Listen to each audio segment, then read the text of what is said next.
সন্ধ্যাবেলায় ডাইনিং রুমে বসে ফোন টিপতেছি, এমন সময় মিমি আপু কোথায় থেকে এসে আমার ফোন নিয়ে নিল। আপু, আমার ফোন কেন নিছ? এটা বলতেই মিমি আপু রেগে আমার গালে দুইটা ঠাস ঠাস করে থাপ্পড় দিল। এতে আমি গালে হাত দিয়ে ভয় আর কিছু বললাম না। যে গুন্ডি কি থেকে কি করে নিজে জানে না, তার চেয়ে বরং চুপচাপ থাকা ভালো। ফোন কেন নিয়েছি সেটা তোকে বলতে হবে? আর তুই জানিস না কেন ফোন দিছি? ঢং মারাস আমার সাথে? আজ তোর খবর আছে, আয় আমার সাথে। এটা বলে আমাকে কিছু বলতে না দিয়ে মিমি আপু আমার কলার ধরে টানতে টানতে তার রুমে নিয়ে যেতে লাগলো।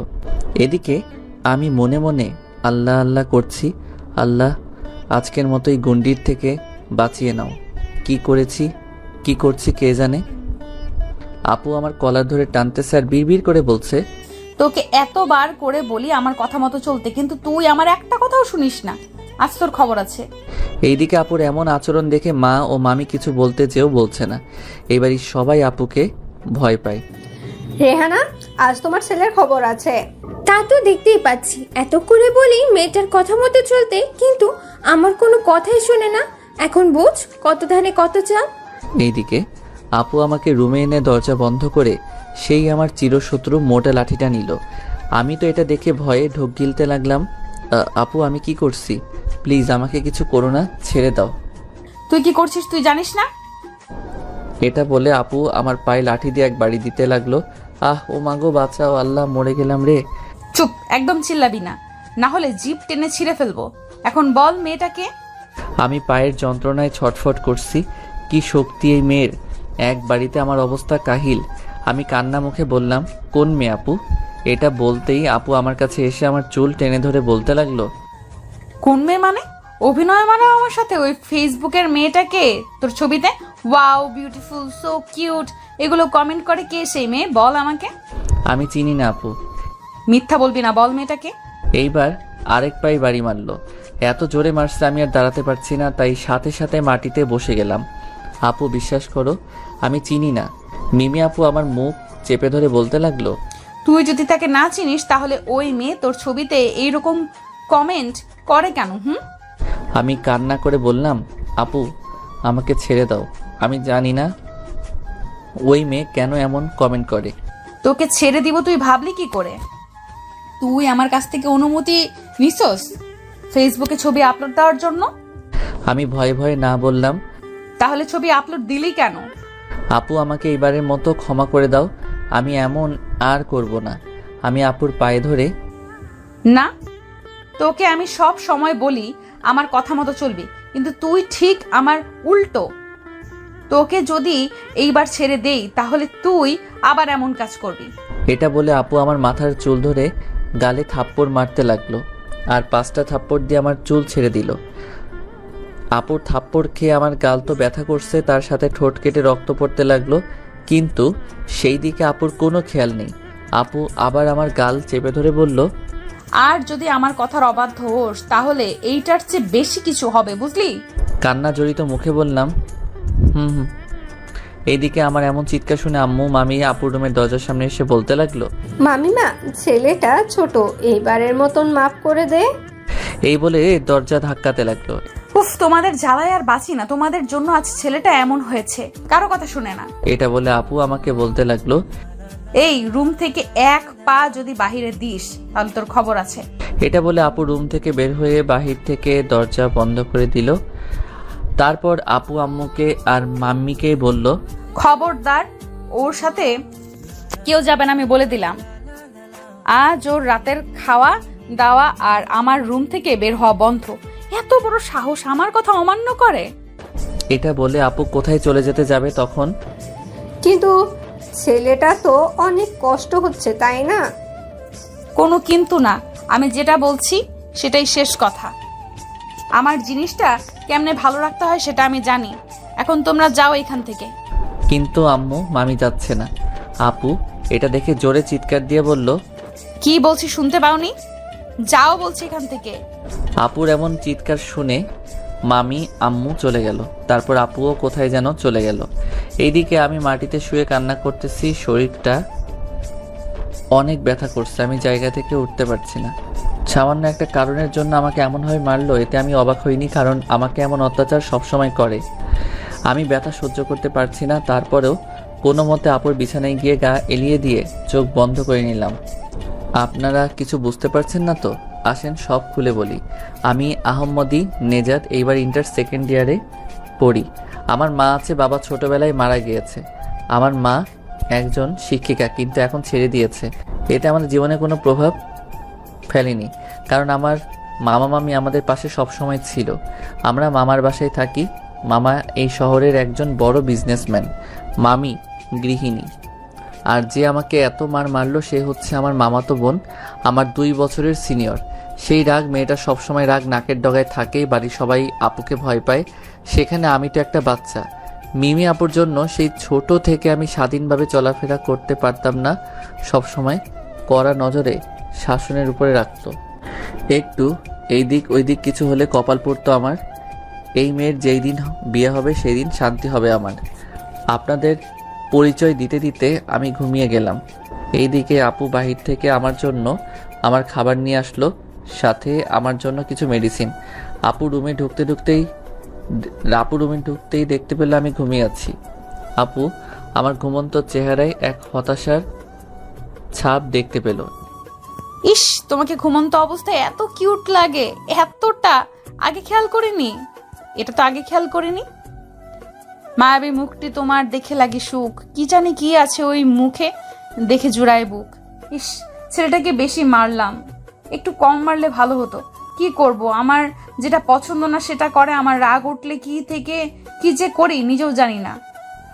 কি করব বল, আমি যে তোকে কত ভালোবাসি, গাধাটা বুঝতে পারে না। তোকে অন্য কোনো মেয়ের সাথে আমি সহ্য করতে পারি না। তুই শুধু আমার, তোকে মারা, তোকে সেবা করা, তোকে ভালোবাসা সব আমার অধিকার, আর কারোরই নেই। এটা বলতে আপুর চোখ গেল আমার ঠোঁটের উপরে। ইস, থাপ্পড় মেরে আমার জানের ঠোঁট কেটে দিলাম, এখন আমার কি হবে? আচ্ছা দাঁড়া, এক্ষুনি ঠিক করে দিচ্ছি। এটা বলে আপু একটা মুচকি হাসি দিয়ে আমার ঠোঁটের দিকে তার ঠোঁট এগোতে লাগলো। আমি চোখ খুলতে আপুকে দেখে ভয় পেয়ে গেলাম। আপুকে বললাম, এটা কি করছো আপু? তখন আপু নিজেকে সামলে বলল, কই কিছু না তো।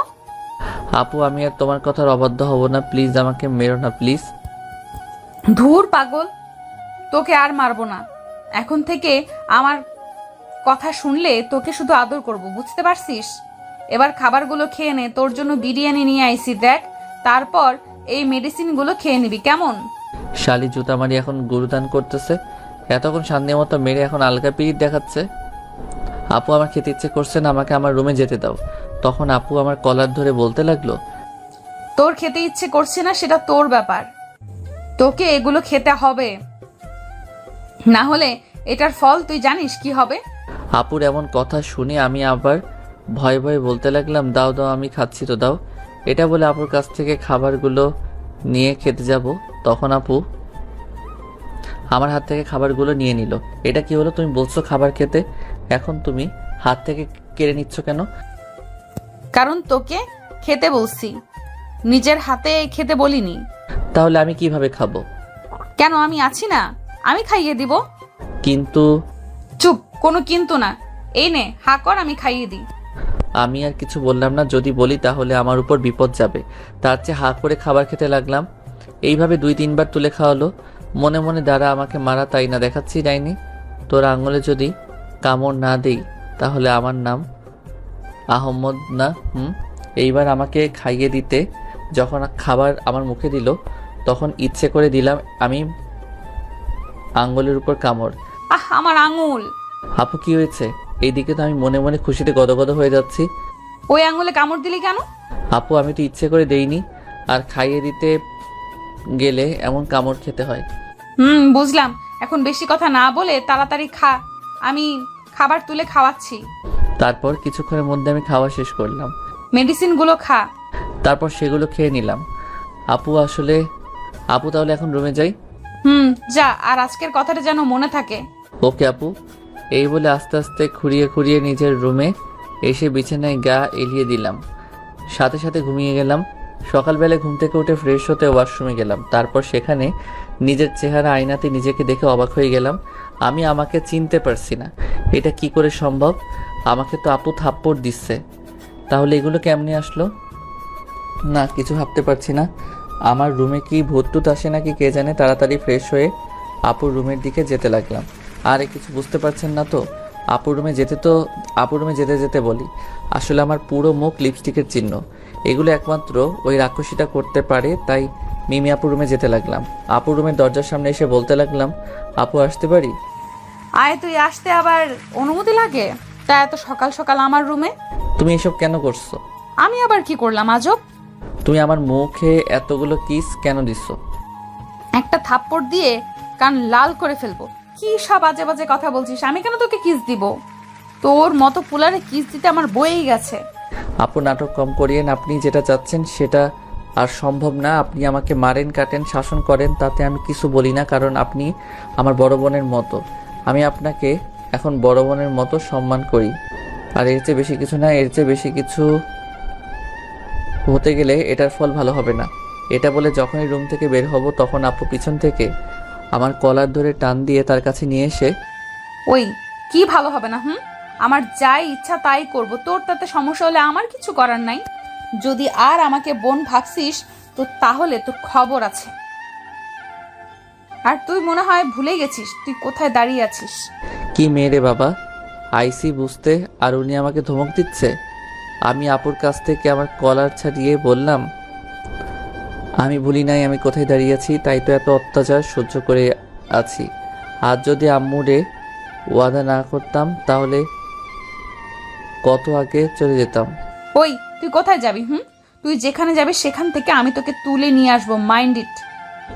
দেখা যাবে। এটা বলে যখনই আপুর রুম থেকে আসবো তখন আপু আমার সামনে এসে দরজা বন্ধ করে দিল। আপু তুমি দরজা বন্ধ করলে কেন? আগে আপু বলা বাদ দে, না হলে আজ যেতে পারবি না। প্লিজ আমার বড় বোন, আমাকে ছেড়ে দাও। আমি কথা দিচ্ছি তোমার উপর এমন দোষ আর চাপাবো না। ওই তুই দোষ কি চাপাবি? হ্যাঁ, আমি তোর গালে কিস দিছি, এখন বল কি করবি?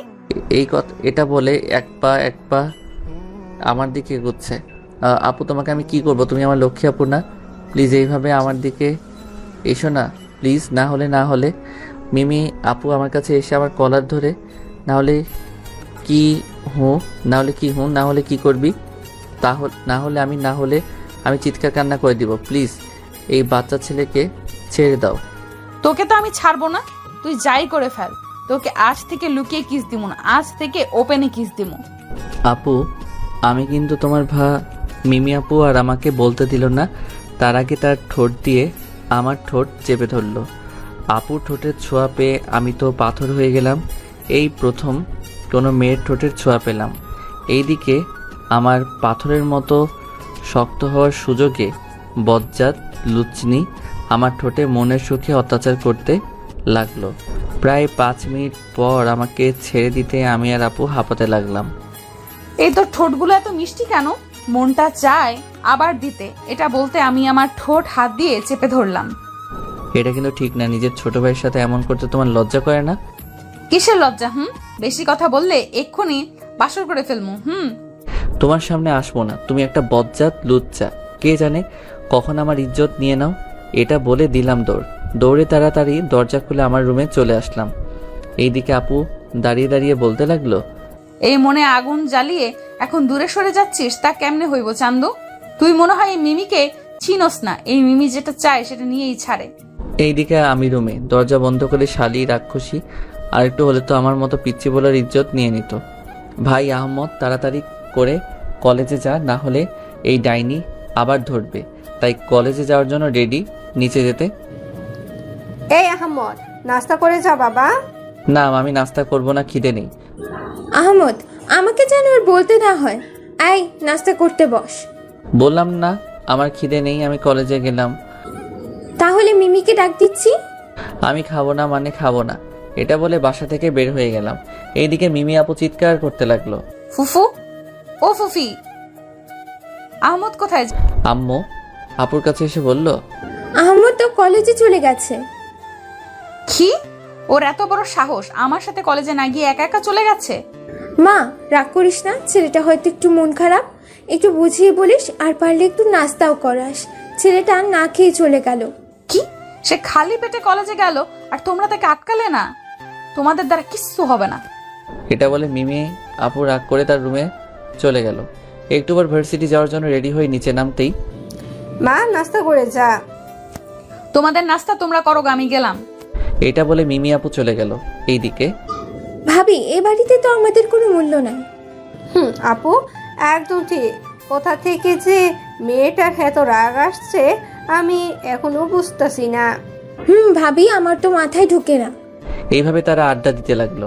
এইদিকে আমি বাসা থেকে বের হয়ে কলেজে যাওয়ার জন্য রওনা দিলাম। আচ্ছা, কলেজে যেতে যেতে আপনাদের কিন্তু অতীত বলি, তাও ছোট করে। আমি ছোট থেকে মামার বাড়ি বড় হয়েছি, সবটা আপনারা জানেন।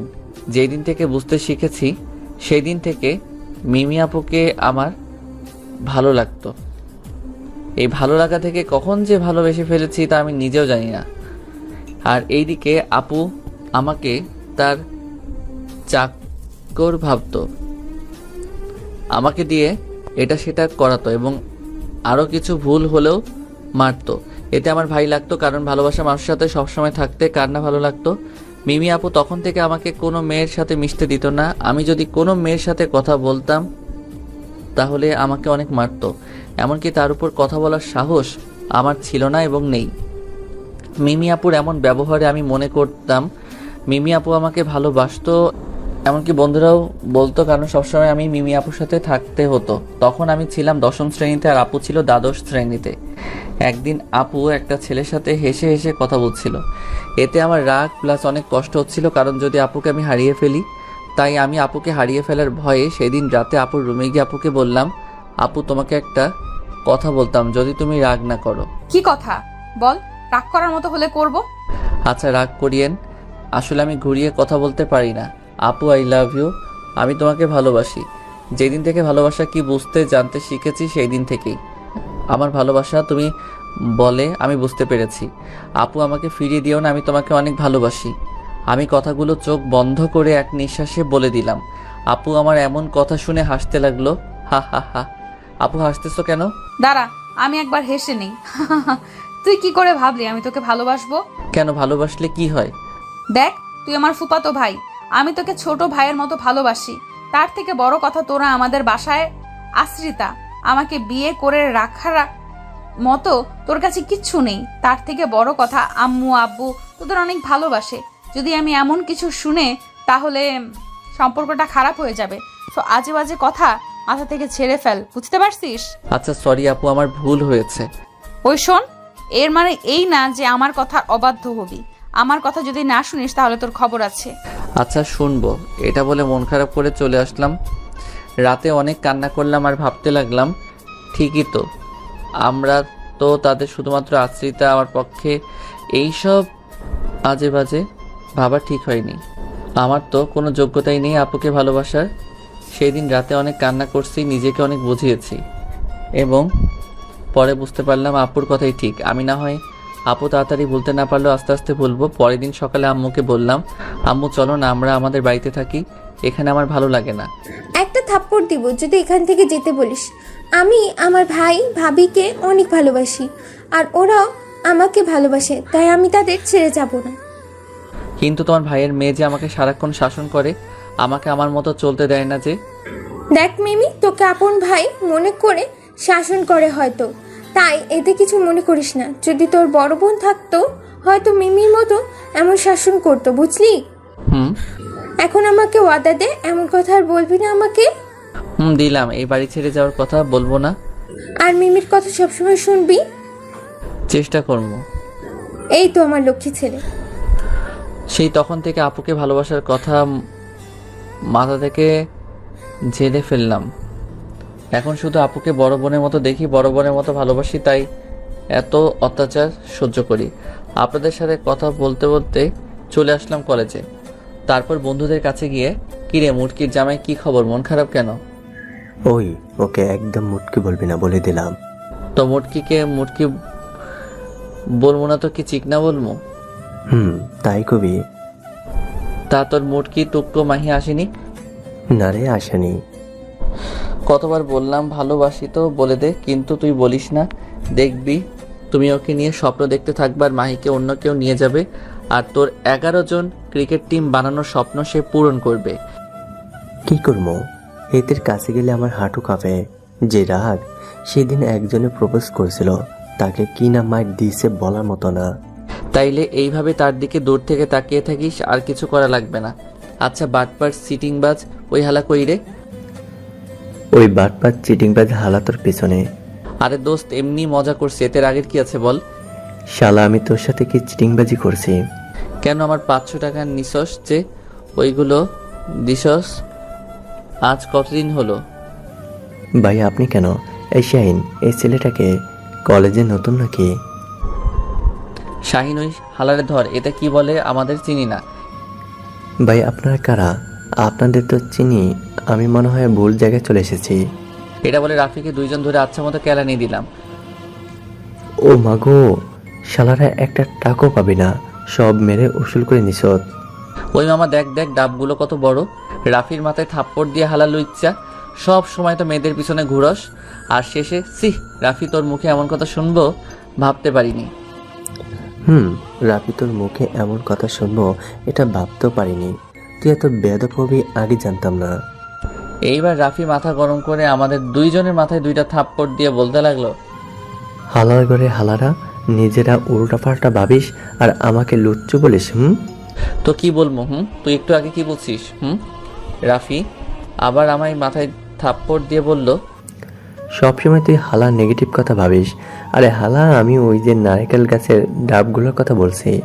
এটা বলে রাফি আমাদের মাথা ঘুরিয়ে কলেজের পাশে পুকুর পাড়ের নারকেল গাছের দিকে দেখিয়ে দিল। সত্যি সত্যি তো অনেক বড় হয়েছে। মামা আজ ভীষণ হবে কেমন? শালা এখন কেন বলছিস মিশন হবে? আগে তো আমাকে কত কিছু বলছিলি। তবে মামা আগের গুলোর চেয়ে এগুলো খেতে মন চাইবে। আসলে প্রতিবারই এই ডাবগুলো আমরা খাই, কিন্তু কেউ জানে না। মামা, আজ কলেজের পরে হবে মিশন। আর আমাকে একটা বেশি দিতে হবে। আচ্ছা দিবনি। আচ্ছা মামা, তোর গালে ওইগুলো কিসের দাগ? মামা তোরে আবার এগুলো জিজ্ঞেস করা লাগে? শালি ডাইনি গুন্ডি রাক্ষসী এসব করেছে কাল রাতে থাপ্পড় দিয়ে আমার অবস্থা কাহিল করে ফেলছে। কেন রে? তারপর সব বললাম। আচ্ছা মামা, তুই এই অত্যাচার আর কত সহ্য করবে? দেখি যতদিন ওই ডাইনির বিয়ে না হয় ততদিন। তখনই রাফির মোবাইলে একটা কল আসলো। সে বের করে দেখতে লাগলো কে কল দিছে। রাফি মোবাইল বের করতে আমি উকি মেরে দেখলাম তিশা নামের একটা মেয়ে। তাই আর দেরি করলাম না, ছো মেরে মোবাইলটা নিয়ে রাফির কাছ থেকে দূরে সরে গেলাম। শালা তলে তলে টেম্পু চালে, আমরা বললে হরতাল। ভাই আমার কথাটা একবার শোনো। কিরে মামা, কি হয়েছে? মামা আমার কাছে আয়, এই দেখ। এটা বলতেই শাহিন দৌড়ে আমার কাছে আসলো। মামা দেখ, এই লাহা পীড়িত করে আর আমাদেরকেও বলে নাই দোষ। মেয়েটার নাম ঈশা। ভাই আমারে মার খাওয়াইস না, এটা আমার গার্লফ্রেন্ড না, আমার চাচাতো বোন। ও তাইলে এই ব্যাপার। দেখ তো মামা চাচাতো বোনের সাথে করে। দেখ আবার কল দিছে। ধর ভাবির সাথে কথা বলবো। মামা প্লিজ ধরিস না প্লিজ। কিন্তু আমি কার সাথে যেন ধাক্কা খেয়ে পড়ে গেলাম, কিন্তু ব্যথা পেলাম না। একটু নরম নরম লাগছে এখনই। ও মা গো, কোন দামরা রে আমার উপর পড়লো? আমি মেয়ের আওয়াজ শুনে একটু নিচের দিকে তাকাতে তাড়াতাড়ি উঠে গেলাম, কারণ আমি একটা মেয়ের গায়ে পড়ছি। সরি আপু, আমি দেখতে পাই। আর বলতে পারলাম না, তখনই ঠাস ঠাস করে আমার গালে থাপ্পড় দিল। আমি প্রথমে মনে করছি আমাকে মেয়েটা মারছে, পরে মাথা তুলে দেখি খাচ্চন্নি মারছে। আরে খাচ্চন্নি মানে মিমি আপু। আমি গালে হাত দিয়ে আছি, তখন মেয়েটা বলল, এটা কি হলো? থাপ্পড় মারার কথা আমার, আর থাপ্পড় মারলেন আপনি? ওই ভুলেও থাপ্পড় মারার চিন্তা করবেন না। একে মারার অধিকার শুধু আমার। তাই বলে আপনি ছেলেটাকে এইভাবে থাপ্পড় দিবেন? ওই আপনি বেশি কথা বলবেন না। থাপ্পড় মারছি সেটা আমার ব্যাপার, আমি বুঝবো। আপনারা তো ফাটতেছে কেন? আর হ্যাঁ, তোর আজ খবর আছে কুত্তা। আমাকে না নিয়ে কলেজে আসার সাহস কে দিল? এটা বলে আমার মিমির কলার ধরে আমাকে টানে টানে আপু কোথায় যেন নিয়ে যাচ্ছে। আপু কি করছো? কলার ছাড়ো, সবাই দেখছে। চুপ, একদম চুপ। সবাই দেখুক, তাতে আমার কি? তুই একা একা কলেজে আসলি কেন? আয় আমার সাথে। এটা বলে আপু কলেজ মাঠের এক কোনায় নিয়ে আসলো আমাকে। এইদিকে মেয়েটা বলতে লাগলো, হাজব মেয়ে রে বাবা, থাপ্পড় মারার কথা আমি মারলো ওই মেয়ে। যাই হোক, আমি আমার কাজে যাই। বল, একা একা আইসত কেন? মেয়েদের সাথে ঘষাঘষি করতে? দূর, আজে বাজে কথা বলিয়েন না। আপনার ভার্সিটি একটা, আমার কলেজ একটা, তাই আমি নিজে নিজে আইছি।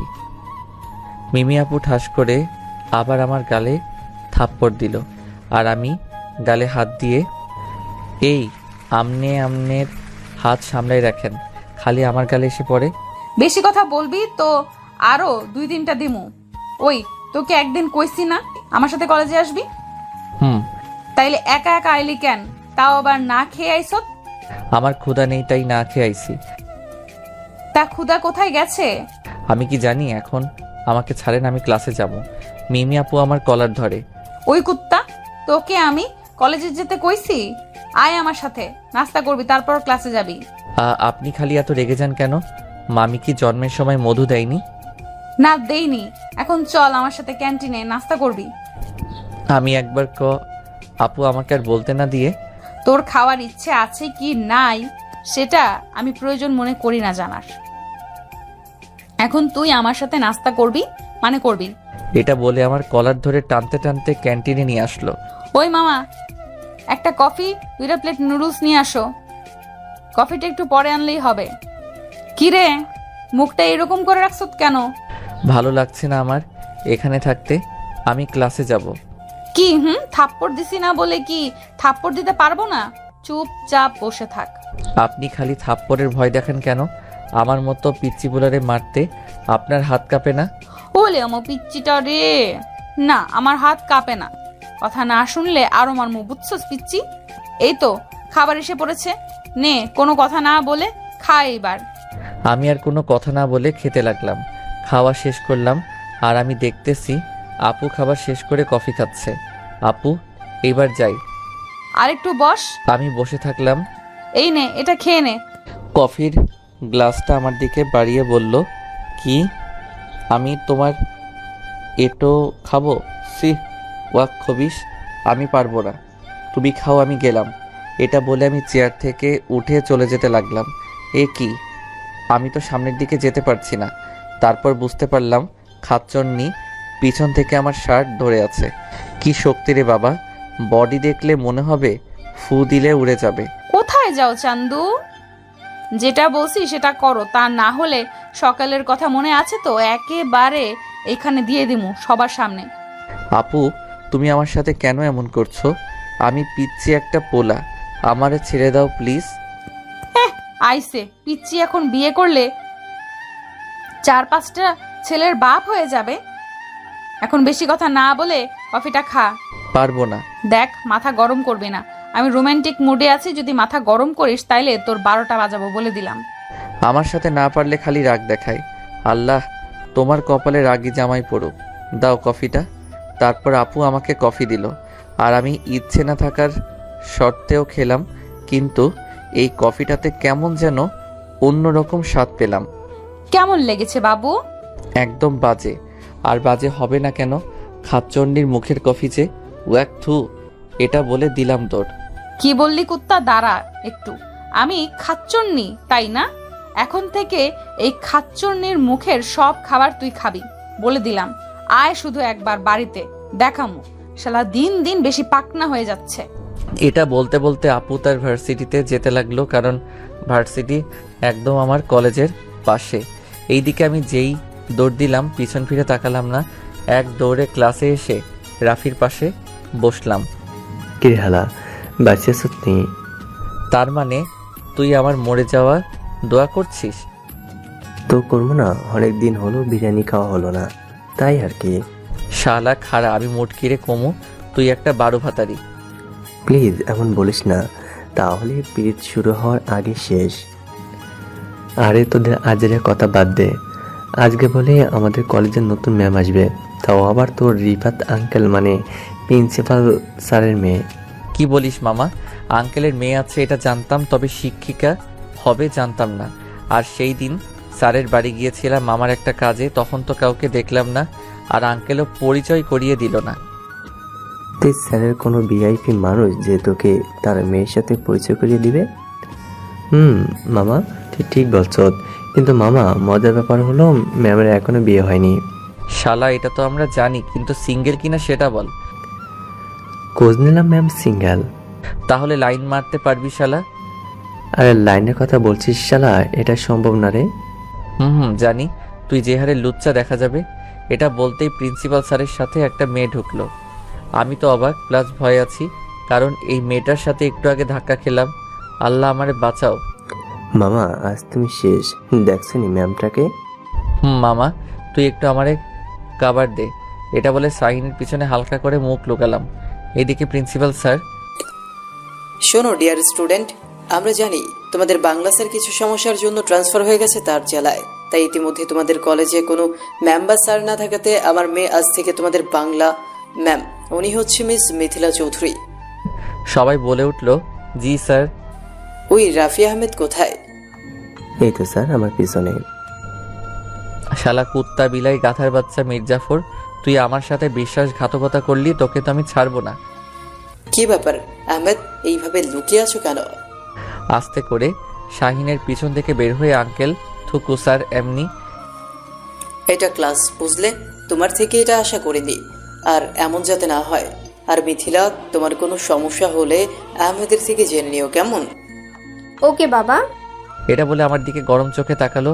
এই দিকে এমনভাবে তাকানোতে আমি ভয়ে আল্লাহকে ডাকতে লাগলাম। তাহলে আমি আসি, তোমরা ক্লাস করো। এটা বলে স্যার চলে গেল। আসসালামু আলাইকুম স্টুডেন্ট, তোমরা কেমন আছো? আলহামদুলিল্লাহ, চলো তোমাদেরকে পড়ানো শুরু করি। আগে স্যার কোথায় পড়া শেষ করেছিল? এটা বলতে ম্যামের চোখ আমার দিকে পড়ে গেল। এদিকে নিজেরই নিজে গালি দিচ্ছি। শালা কেন যে আজ ফার্স্ট টেবিলে বসতে গেলাম, তাই আমি আবার মুখ লুকাতে লাগলাম। এই ছেলে, তুমি এভাবে মুখ লুকাচ্ছ কেন? সেই প্রথম থেকে দেখতাছি। দাঁড়াও আর পড়া বলো, কোথায় ছিলে? এইদিকে আমি কি করব বুঝতে পারছি না। দাঁড়াও আর পড়া বলো, কোথায় ছিল?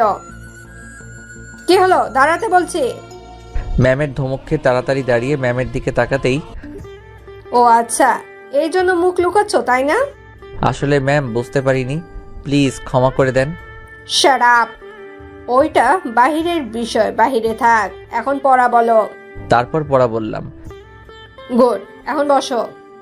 তারপর আমি বসে গেলাম আর ম্যাম পড়াতে শুরু করলো। এইভাবে ম্যামের ক্লাস শেষ হতে ম্যাম যখন চলে যাবে তখন, এই ছেলে, আমার সাথে আমার কেবিনে আসো। এটা বলে ম্যাম চলে গেল।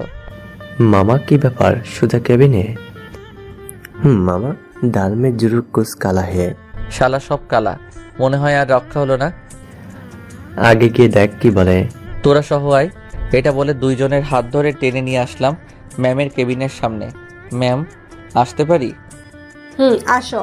তারপর তিনজনে মিলে ভিতরে ঢুকলাম। এটা কি? আমি তোমাকে আসতে বলছি, এদের কেন নিয়ে আসলে? ম্যাম এরা আমার বন্ধু, সো এরা আমার সাথে থাকলে কোনো সমস্যা নাই। চুপ বেয়াদব!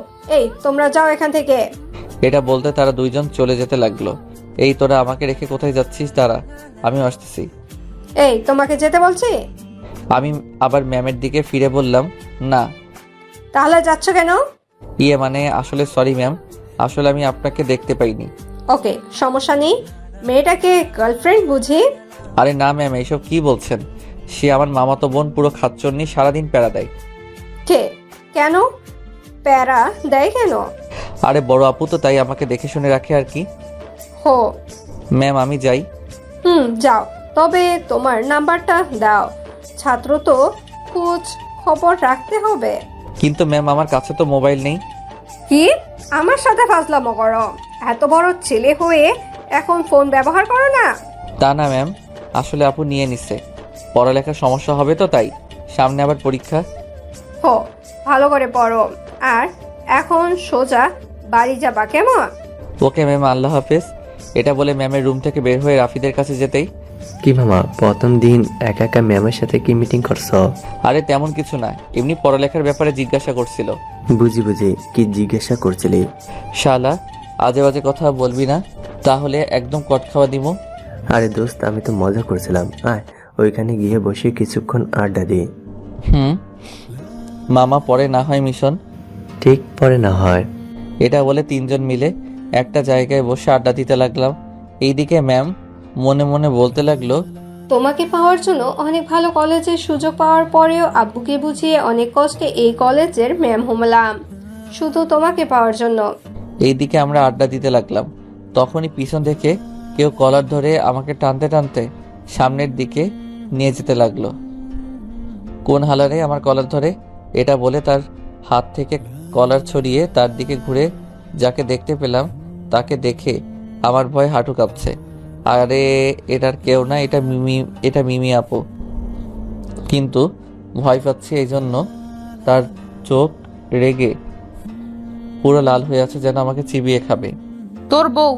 এটা বলে আবার আমার কলার ধরে টানতে লাগলো। আপু, তুমি আমাকে এইভাবে ধরে কোথায় নিয়ে যাচ্ছ? ছাড়ো আমাকে। কিন্তু আপু আমার কোনো কথা না শুনে আমার কলার ধরে টেনে নিয়ে এসে তার গাড়ির ভিতরে ছুঁড়ে ফেললো। তারপর আপু আমার পেটের উপর বসে কলার ধরে বলতে লাগলো, ওই কুত্তা, তুই এই নতুন ম্যাডামের কেবিনে একা একা কি করছিলি? আরে আপু এমন করছো কেন? কেবিনে একা গেছি কারণ একা ডাকছে তাই। তুই একটা মেয়ের রুমে একা ছিলি, ভাবা যায়? সেখানে কি করছিলি সেটা বল কুত্তা। দেখ আমি কি করব আবার? ম্যাম আমার ভালো মন্দ জিজ্ঞেস করলো আর আমি ভালো মন্দ বললাম, তারপর রুম থেকে চলে যেতে বললো, তাই চলে আসলাম। আসতে না আসতে তুমি এইভাবে নিয়ে আসলে। ঠিক আছে, মানলাম, তবে ওই মেয়ের সাথে যেন বেশি কথা না বলিস। আচ্ছা বলবো না, এখন আমার উপর থেকে উঠো। আমি তো তোমার উপর থেকে উঠবো না চান্দু। এটা বলে একটা শয়তানি হাসি দিল। এই আপু, একদম উল্টাপাল্টা কিছু ভাববে না বলে দিলাম, আমি বাড়ি যাব। না, কেউ একজন বলেছে আমারে যে আমি খাচ্চরনি। আমার মুখের কফি বলে কিনা খারাপ। এখন মুখের কফি না চান্দু, এখন পুরো। আপু প্লিজ, আমি তোমার ছোট্ট ভাই না? তুমি তোমার ছোট ভাইয়ের সাথে এমন করতে পারো? ওই শালা, আর একবার আপু আপু করছিস তো তাইলে তোর খবর আছে। আর কিসের ভাই? তুই আমার কোনো ভাই না, তুই তো আমার পিচ্ছি জামাই। সি আপু, এসব কি বলছো? আপু আমি বাড়ি যাব, বাঁচাও আমার এই ডাইনির থেকে। আর বলতে দিল না আপু, তার আগে আমার কিস করে দিল। আপুর এমন কাজে আমি আপুর কাছ থেকে নিজেকে ছড়াতে গেলে আপু আমার ঠোঁট খালি কামড় দিচ্ছে। আপু পাগলের মতো আমাকে কিস করতে লাগলো। আমি এক অসহায় নীরব ছেলে, না কিছু করতে পারছি না বলতে। এইভাবে প্রায় 5 মিনিট পর আপু আমাকে ছাড়লো। আমি অনেক জোরে জোরে নিঃশ্বাস ফেলতে লাগলাম। শালি আমার কিউট ঠোঁটের অবস্থা খারাপ করে দিছে। তোর বিয়ে হবে না দেখিস। রাক্ষসী আরেকটু হলে তো আমাকে মেরে ফেলতো। এইটুকু পারতেছো না, এইটুকু পারছো না, পরে কিভাবে পারবে? যাই হোক, আপু আর ডাকবি, সমস্যা নাই। তুই আমাকে এইভাবে আপু ডাকবি আর আমি তোকে এইভাবে শাস্তি দেবো। আমার জন্য অনেক ভালো হবে। তোমার ওই যে সুন্দর ঠোঁটগুলো। না না, আমি আর আপু ডাকবো না আন্টি। আন্টি কাকে ডাকলি রে? আপনাকে। এটা বলতে একটা থাপ্পড় এসে পড়লো আমার গালে। ওই, আমাকে কোন দিক দিয়ে আন্টি লাগে? অনেক দিক দিয়ে থুক্কু, এক দিক দিও না। তাহলে আন্টি ডাকলি যে? আপনি তো বললেন আপু না ডাকতে। এটা বলতে আবার থাপ্পড়। শালা, তোকে আপু বলতে মানা করছি, এই না যে আন্টি ডাকবি। তাইলে খালা ডাকমো? আহাম্মক, তোরে তো আমি। এটা বলে আমার গলা চেপে ধরলো। ওই, তোকে কিছু করছি না বলে আমার সাথে মজা নিচ্ছিস? আজ থেকে আপু খালা আন্টি তোর মুখ থেকে যদি শুনি, তাইলে তোরে সেই দিনই মেরে দেব। এখন থেকে মিমি বউ বলে ডাকবি।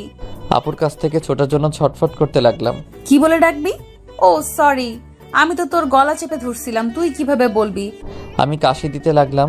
এটা কি করলে? আরেকটু হলে তো আমি শেষ। এর থেকে আরো বেশি কিছু করব। তুই আমাকে চিনিস না। আগে বল আমাকে মিমি বউ বল। মিমি বউ, তা না হলে আবার ধর্ম।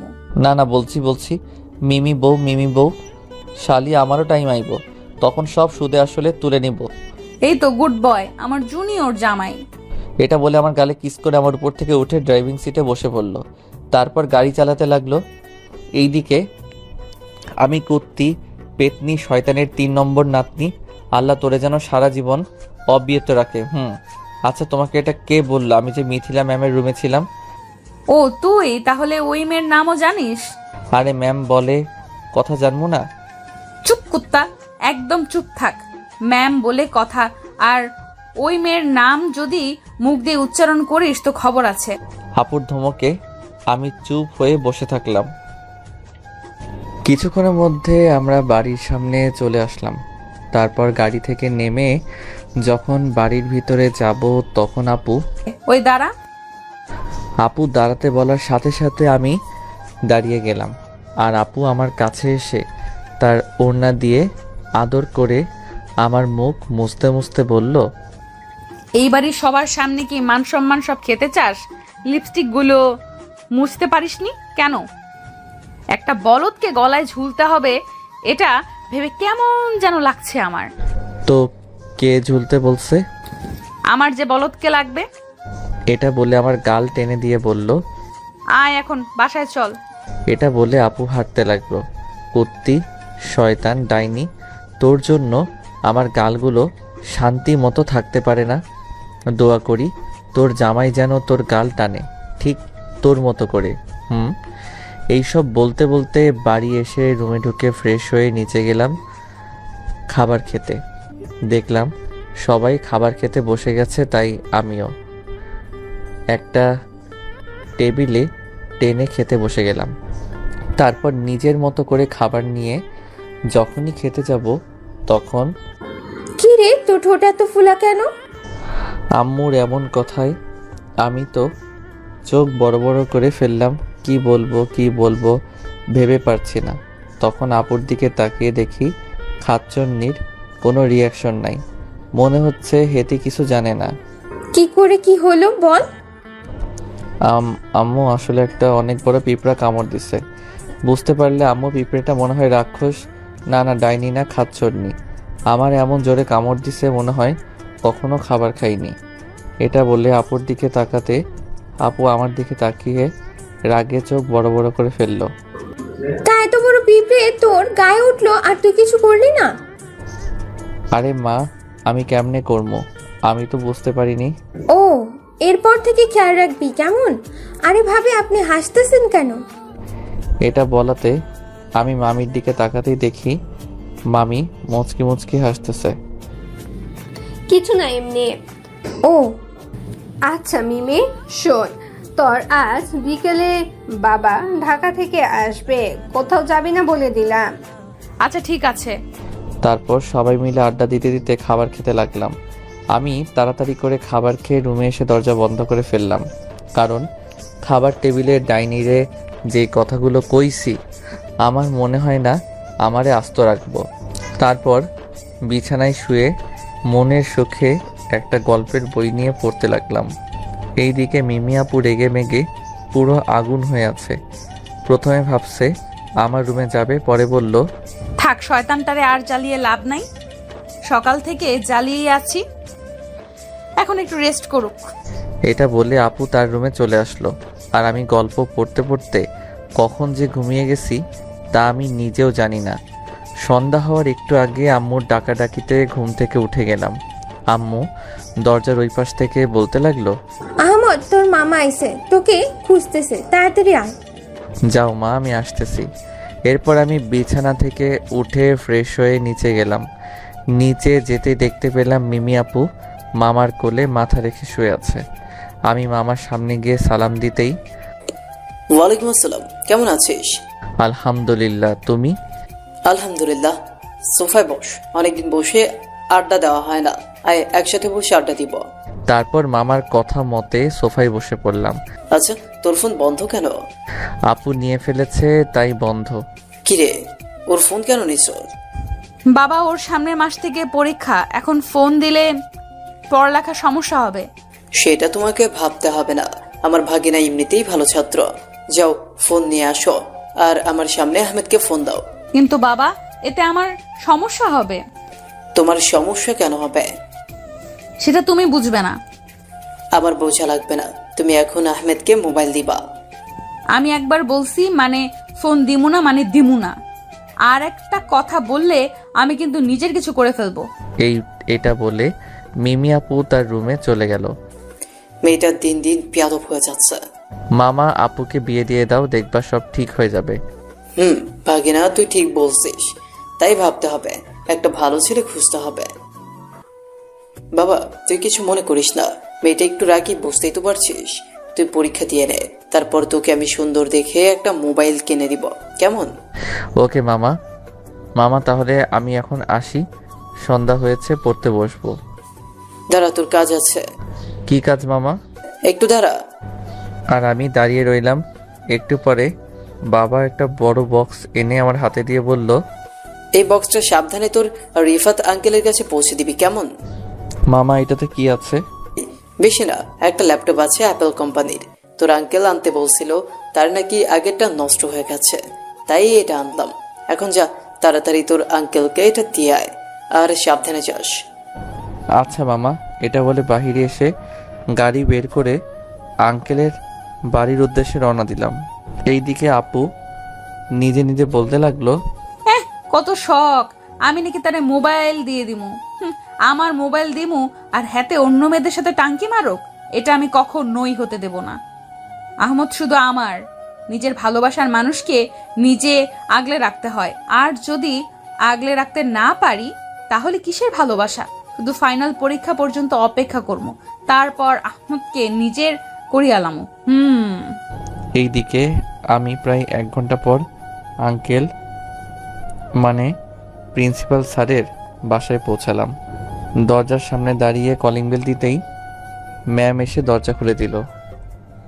আমি ম্যামকে দেখে, আসসালামু আলাইকুম ম্যাম, কেমন আছেন? আসসালামু আলাইকুম। আহমদ, হঠাৎ আমাদের বাড়িতে কি ব্যাপার?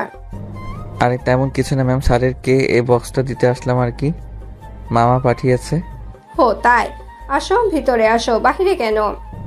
আমি ম্যামের কথা মতো ভিতরে এসে সোফায় বসলাম। একটুকু বসো, আমি বাবাকে ডেকে দিচ্ছি। এটা বলে ম্যাম চলে গেল আর বসে থাকলাম। এইদিকে ম্যাম স্যারের রুমে গিয়ে, বাবা বাবা, ও তোমার জামাই থুক্কু, তোমার ছাত্র আইছে। কে, আহমদ নাকি? বাবা, তাড়াতাড়ি যাও, আমি নাস্তা তৈরি করি। এটা বলে ম্যাম চলে গেল। আর এইদিকে স্যার ম্যামের কথা শুনে অবাক। যেই মেয়ে হাজার বললে রান্নাঘরে যায় না, সে তার ছাত্রের জন্য নাস্তা তৈরি করবে, ভাবা যায় এগুলো। এইসব ভাবতে ভাবতে স্যার নিচে আসতে লাগলো। এইদিকে আমি স্যারকে নিচে আসতে দেখে দাঁড়িয়ে, আসসালামু আলাইকুম স্যার। ওয়ালাইকুম আসসালাম। আরে বাবা, এখানে স্যার বলতে হবে না, আঙ্কেল বললেই হবে, কেমন? জি স্যার, থুক্কু আঙ্কেল। আচ্ছা, একরাম কেমন আছে? ম্যাম ভালো আছে। আচ্ছা দাও, একরাম কি দিস আমার জন্য? এই নিন স্যার। এটা বলে স্যারকে ব্যাগ খুলে বক্সটা দিলাম। আর স্যার বক্স খুলে দেখলো ল্যাপটপ। স্যার আমি তাহলে আসি এখন। এটা বলে উঠতে যাব, তখন পিছন থেকে ম্যাম নাস্তা আনতে আনতে বলে উঠল, ওঠার কথা বলতেও তোমার খবর আসে।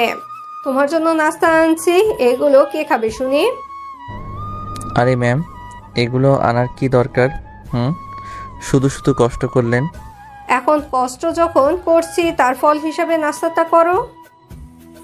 বাবা, নাস্তাটা করো। তারপর সবার জোরাজোরিতে নাস্তা করলাম। ম্যাম আপনি তো ভালো চা বানাতে পারেন। ও মা, এটা বলতে ম্যাম লজ্জা পাইলো কেন বুঝলাম না। কি খালি ম্যাম ম্যাম বলো? এখন আমি তোমার ম্যাম না, সো ম্যাম ডাকবা না, কেমন? কোনো কিন্তু না, কলেজের বাইরে মিথিলাকে আপু বলে ডাকবা, কেমন? ঠিক আছে আঙ্কেল। এইদিকে ম্যাম তার বাবার এমন কথা শুনে মন খারাপ করে নিল। আঙ্কেল তাহলে আমি এখন আসি। কি আসি আসি করতেছ? আমাদের সাথে রাতের খাবার খেয়ে তারপর যাবা, কেমন? না না আপু, আরেকদিন, আজ অনেক দেরি হয়ে যাচ্ছে। এই দেখেন 8:30 বেজে গেছে। আর একদিন কেন, আজই করো। না স্যার, মামা অনেক দিন পর আইছে, মামার সাথে রাতে খাবার খেতে হবে। আজ আসি, আরেকদিন। এটা বলে আঙ্কেলদের বিদায় জানিয়ে চলে আসলাম বাহিরে। তারপর গাড়িতে উঠে গাড়ি চালানো শুরু করলাম। আমি স্যারদের বাসা থেকে বের হতেই, ছেলেটা কিন্তু খুব ভালো, এরকম একটা ছেলে যদি আমার হতো। তো ছেলে বানিয়ে নাও। মানে? আমি এত ঘুরিয়ে পেঁচিয়ে কথা বলতে পারি না। আমার আহমদকে পছন্দ। আর বড় ছোট অজুহাত দিবা না, বলে দিলাম। আরে এটা ভালো কথা, একরামকে বললে এক পায়ে দাঁড়িয়ে রাজি হবে, কিন্তু ছেলেটা ফাইনাল পরীক্ষা দিয়ে নিক, কেমন? ওকে আমার সুইট বাবা, তোমাকে অনেক ধন্যবাদ। এইদিকে আমি প্রায় 10টার দিকে বাড়ি পৌঁছালাম। বাড়িতে গিয়ে দেখি সবাই মাত্র খেতে বসছে।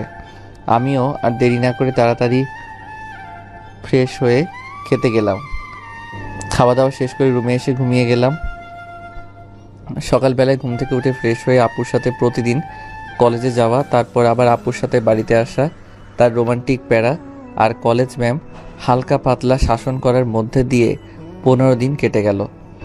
আজকে আমাদের বিদায় দিয়ে ফেলবে, তাই সুন্দরভাবে পরিপাটি হয়ে কলেজে গেলাম। কলেজে এসে আড্ডার জায়গাতে গিয়ে দেখি রাফি আর শাহিন বসে আছে। কিরে শাহিন, মন খারাপ কেন? হালা কেন বুঝতে পারছিস না? কেন?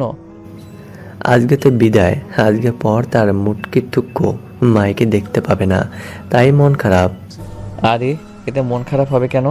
শাহিন, সোজা গিয়ে বলে দে তুই মাহিকে ভালোবাসিস। যদি ফিরিয়ে দেয় থাক ভাই, আমি না হয় দূর থেকে ভালোবাসবো। আমি এটা শুনে শাহিনের মাথায় একটা থাপ্পড় দিয়ে, হালা তোর দ্বারা কিছু হবে না, দাঁড়া, যা করার আমি করছি। কিন্তু এই সাহায্য করতে গিয়ে আমি যে বিপদে পড়ে যাব এটা আমি ভাবতে পারিনি। হালা তোর দ্বারা কিছু হবে না, দাঁড়া, যা করার আমি করছি।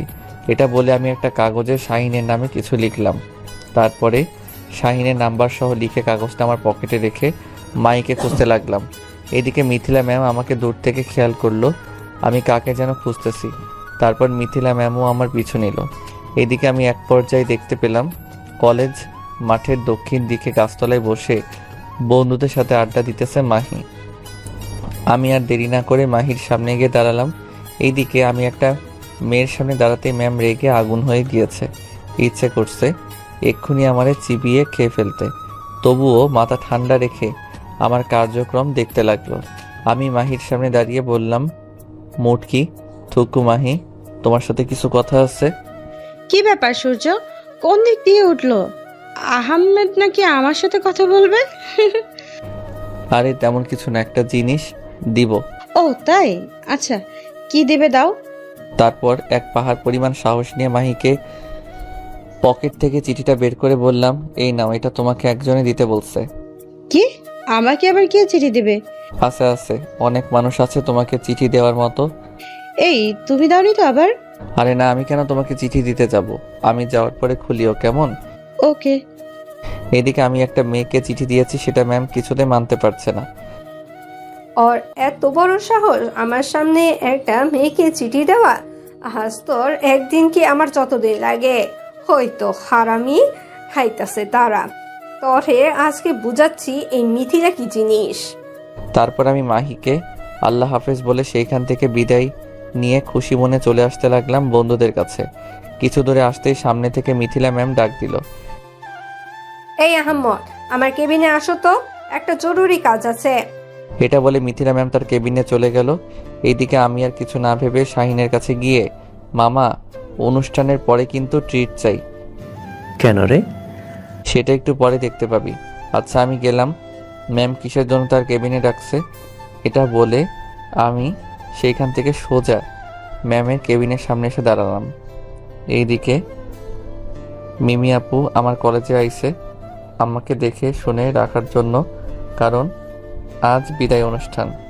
কোথায় থেকে কোন ডাইনি আবার আহমেদের দিকে চোখ দেয় তা তো বলা যায় না। মিমি আপু কলেজে এসে রাফিদের কাছে গিয়ে বলল, রাফি, আহমদ কোথায় রে? আপু আহমদ তো এইমাত্র মিথিলা ম্যামের কেবিনে গেল। কি? কেন গিয়েছে? জানি না আপু, তবে আহমদ বলে গেছে ম্যাম নাকি তাকে তার কেবিনে ডাকছে, এটা বলে চলে গেল। আর তোরা যেতে দিলি? এই তোদের মিথিলা ম্যামের কেবিন কোন দিকে রে? এই তো আগে বাংলা স্যারের যে কেবিনে থাকতো সেটাতে। ও আচ্ছা, তোরা থাক, আমি গেলাম। এটা বলে মিমি আপু রাগে গজগজ করতে করতে মিথিলা ম্যামের কেবিনে দিকে আসতে লাগলো। এইদিকে আমি ম্যামের কেবিনের সামনে দাঁড়িয়ে বললাম, ম্যাম আসতে পারি? আসো, ভিতরে আসো। তারপর আমি ভিতরে ঢুকতেই ম্যামকে দেখে অবাক হয়ে গেলাম, কারণ ম্যামের চোখে মুখে রাগী ভাব। ম্যাম তার চেয়ার থেকে উঠে হঠাৎ করে আমার শার্টে কলার ধরে দেওয়ালের সাথে চেপে ধরল। ম্যাম, এটা আপনি কি করছেন? ছাড়ুন আমাকে, কেউ দেখে ফেললে অনেক বিপদ হবে। চুপ, একদম চুপ। বিপদ হলে আমি দেখব। কলেজে আসিস কি জন্য? পড়ালেখা করার জন্য নাকি মেয়েদের সাথে ট্যাঙ্কি মারতে? ম্যাম আপনি এভাবে কথা বলছেন কেন? আর আমার কলার ছাড়েন বলছি। কলার তো আমি ছাড়বো না, তুই কি করতে পারিস আমি দেখবো। আর তোর থেকে কি আমি কথা বলা শিখতে হবে নাকি? তুই মেয়েটাকে দিয়েছিস ওই কাগজে? সেটা আপনাকে বলবো কেন? আমাকে বলবি না মানে? তুই আমার সামনে মেয়েদের সাথে হেসে হেসে কথা বলবি, আবার প্রেমও করবি। এটা আমি কি করে সহ্য করব বল? দেখ ভালোভাবে বলছি, কি ছিল ওই কাগজে? ম্যাম, আমি কার সাথে কথা বলবো না প্রেম করব সেটা আমার ব্যক্তিগত ব্যাপার। এতে আপনার কেন এত মাথা ব্যথা? আমার মাথা ব্যথা হবে না, কারণ তুই আমার... ম্যাম, আর কিছু বলতে পারিনি। তার আগে কোথায় থেকে মিমি আপু এসে ম্যামকে এক ধাক্কা দিয়ে আমার কাছ থেকে আলাদা করে নিল। এই, আপনাকে রুমে আসতে কে অনুমতি দিয়েছে? রাখ তোর অনুমতি। তুই এখানে আহমদের সাথে এটা কি করছিলি? আমার কেবিনে আমার জিনিস, আমি যেটা ইচ্ছে সেটা করব, তাতে তোর কি? এইদিকে আমি কিছু বলার সাহস পাচ্ছি না। কিছু বলতে গেলে পরে বিপদ আমার উপর দিয়ে যাবে। মিমি আপু ম্যামের কথা শুনে রেগে মেগে মিথিলা ম্যামের গালে থাপ্পড় একটা দিয়ে বলল, ওই, তোর জিনিস মানে কি? আর একবার যদি আহমদকে তোর বলে দাবি করিস তাহলে তোর জিভ টেনে ছিঁড়ে ফেলবো। আহমদ শুধু আমার, বুঝলি? এইবার ম্যাম এটা শুনে আপুর গালে থাপ্পড় দিয়ে, এই আহমদ শুধু আমার। আহমদকে আমি ভালোবাসি। আমার কাছ থেকে কেউ আহমদকে কেড়ে নিতে চাইলে আর কি হাল করব সেটা আমি নিজেও জানি না। তোকে আমি কি যে করি! এটা বলে হুট করে মিমি আপু মিথিলা ম্যামের চুল ধরে টানতে লাগলো আর বলতে লাগলো, তোর এত বড় সাহস, আমার কাছ থেকে আমার কলিজারে কেড়ে নিতে চাস? তোর এত বড় কলিজা হয়ে গেল? আহ, লাগছে। এই কুত্তি, আমার চুল ছাড় বলছি, না হলে ভালো হবে না। ছাড়বো না, তুই কি করতে পারিস দেখা যাবে। এটা বলে আরো জোরে চুল টানতে লাগলো। এইবার ম্যামও আর না পেরে মিমি আপুর চুল টানতে লাগলো। এইদিকে আমি এটা দেখে হাসমো নাকি কান্না করব বুঝতে পারছি না। আবার এইদিকে যদি এটা কেউ দেখে ফেলে তাহলে মান সম্মান সব শেষ। তাই আমি আর দেরি না করে মিমি আপুর হাত পিছন থেকে ধরে অনেক কষ্ট করে ছাড়ালাম। কিন্তু এইবার ম্যাম চুল ছাড়তেছে না। তাই মিমি আপুর হাত আমার এক হাত দিয়ে চেপে ধরে আরেক হাত দিয়ে অনেক কষ্টে ম্যামের হাত থেকে মিমি আপুর চুল ছাড়ালাম। তারপর আমি মিমি আপুকে বেশ দূরে নিয়ে গেলাম। আমি এখনও মিমি আপুর চোখে মুখে রাগ স্পষ্ট দেখতে পাচ্ছি। কি করতেছো তোমরা দুইজন? এটা কলেজ, কোনো রাস্তা বা পার্ক না। ভাগ্য ভালো এখনো কেউ বুঝতে পারেনি। এইসব কি আমি শুরু করেছি? এটা তো ওই ডাইনি শুরু করেছে। ওই ডাইনি কাকে বলছিস তুই? ডাইনি তোর 14 গোষ্ঠী ডাইনি আইসে আমার ডাইনি বলতে। তোকে ডাইনি কইতাম না তো কি কমু? তুই আমার জানকে আমার কাছ থেকে কেড়ে নিতে চাইছিস।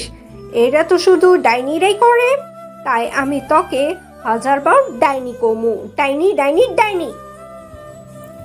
তুই আবার আহমদকে জান ডাকছ? তোরে তো এবার মেরে ফেলবো। আমি আহমদকে 1000বার জান ডাকমু। আয়, তুই আমারে কি করতে পারিস কে দেখা। দেখাচ্ছি। এটা বলে মিমি আপুর চোখ দরজার পাশে ঝাড়ুর দিকে গেল।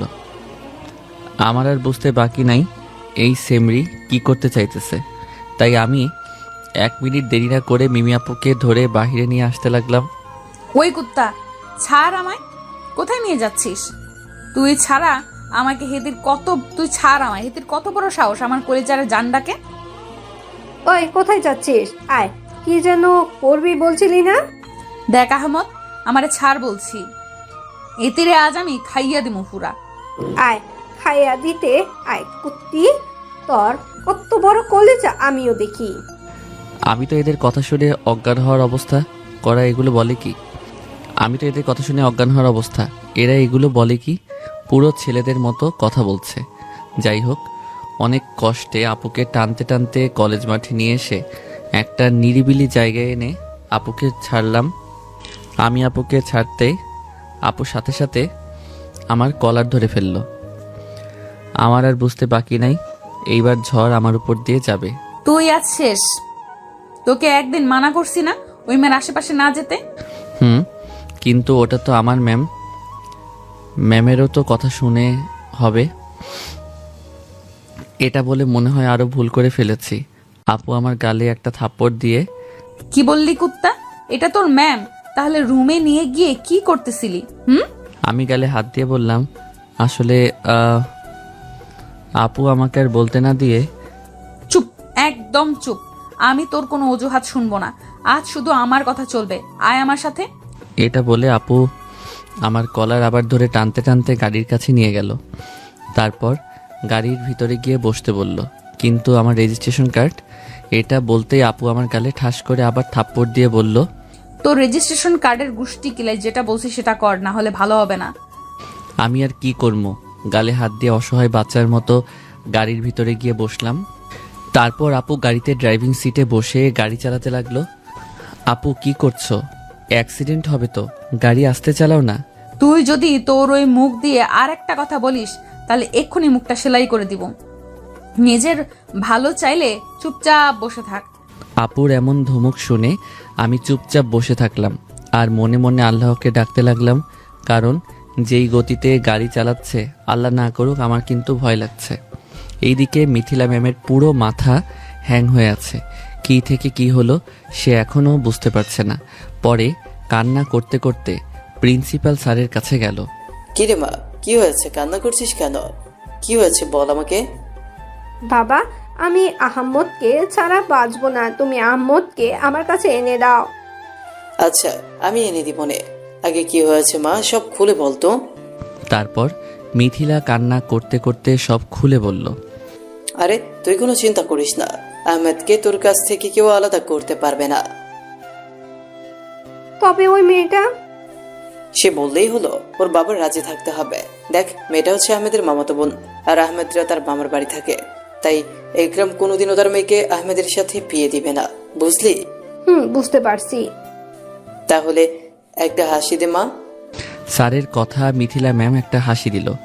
যা, এখন ফ্রেশ হয়ে অনুষ্ঠানে অ্যাটেন্ড কর। ওকে বাবা, এই বলে ম্যাম চলে গেল। এইদিকে রাফি আর শাহিন বলতেছে, মামা আজকে আমাদের খবর আছে। রুমে কি হয়েছে তা জানি না, বাট এমন কিছু হয়েছে এটার জন্য আমার বন্ধুটার 12টা বাজবে। বেচারার জন্য অনেক কষ্ট হচ্ছে। সমস্যা নাই, এইবার থেকে তুইও প্রাতে থাকবি। মামা আমার মনে হচ্ছে কোনো মেয়ে আমাদের কথায় তাল মিলাচ্ছে। মনে হয় না সত্যি, একবার পিছনে ফিরে তাকা। রাফির কথা শুনে শাহিন পিছনে ঘুরতেই দেখতে পেল মাহি দাঁড়িয়ে আছে এবং রাগী মুডে। মাহি তুমি? এটা বলতেই মাহি শাহিনের কাছে এসে গালে একটা থাপ্পড় দিল। শাহিন গালে হাত দিয়ে অসহায় দৃষ্টিতে মাহির দিকে তাকিয়ে বলল, তোকে শুধু শুধু মারলি, 3টা কারণে মারছি। কি কি? তারপর মাহি বলতে লাগলো, তুই আমাকে ভালোবাসিস এটা নিজে বলতে পারিসনি ভয়ে? ভালোবাসার কিসের ভয়?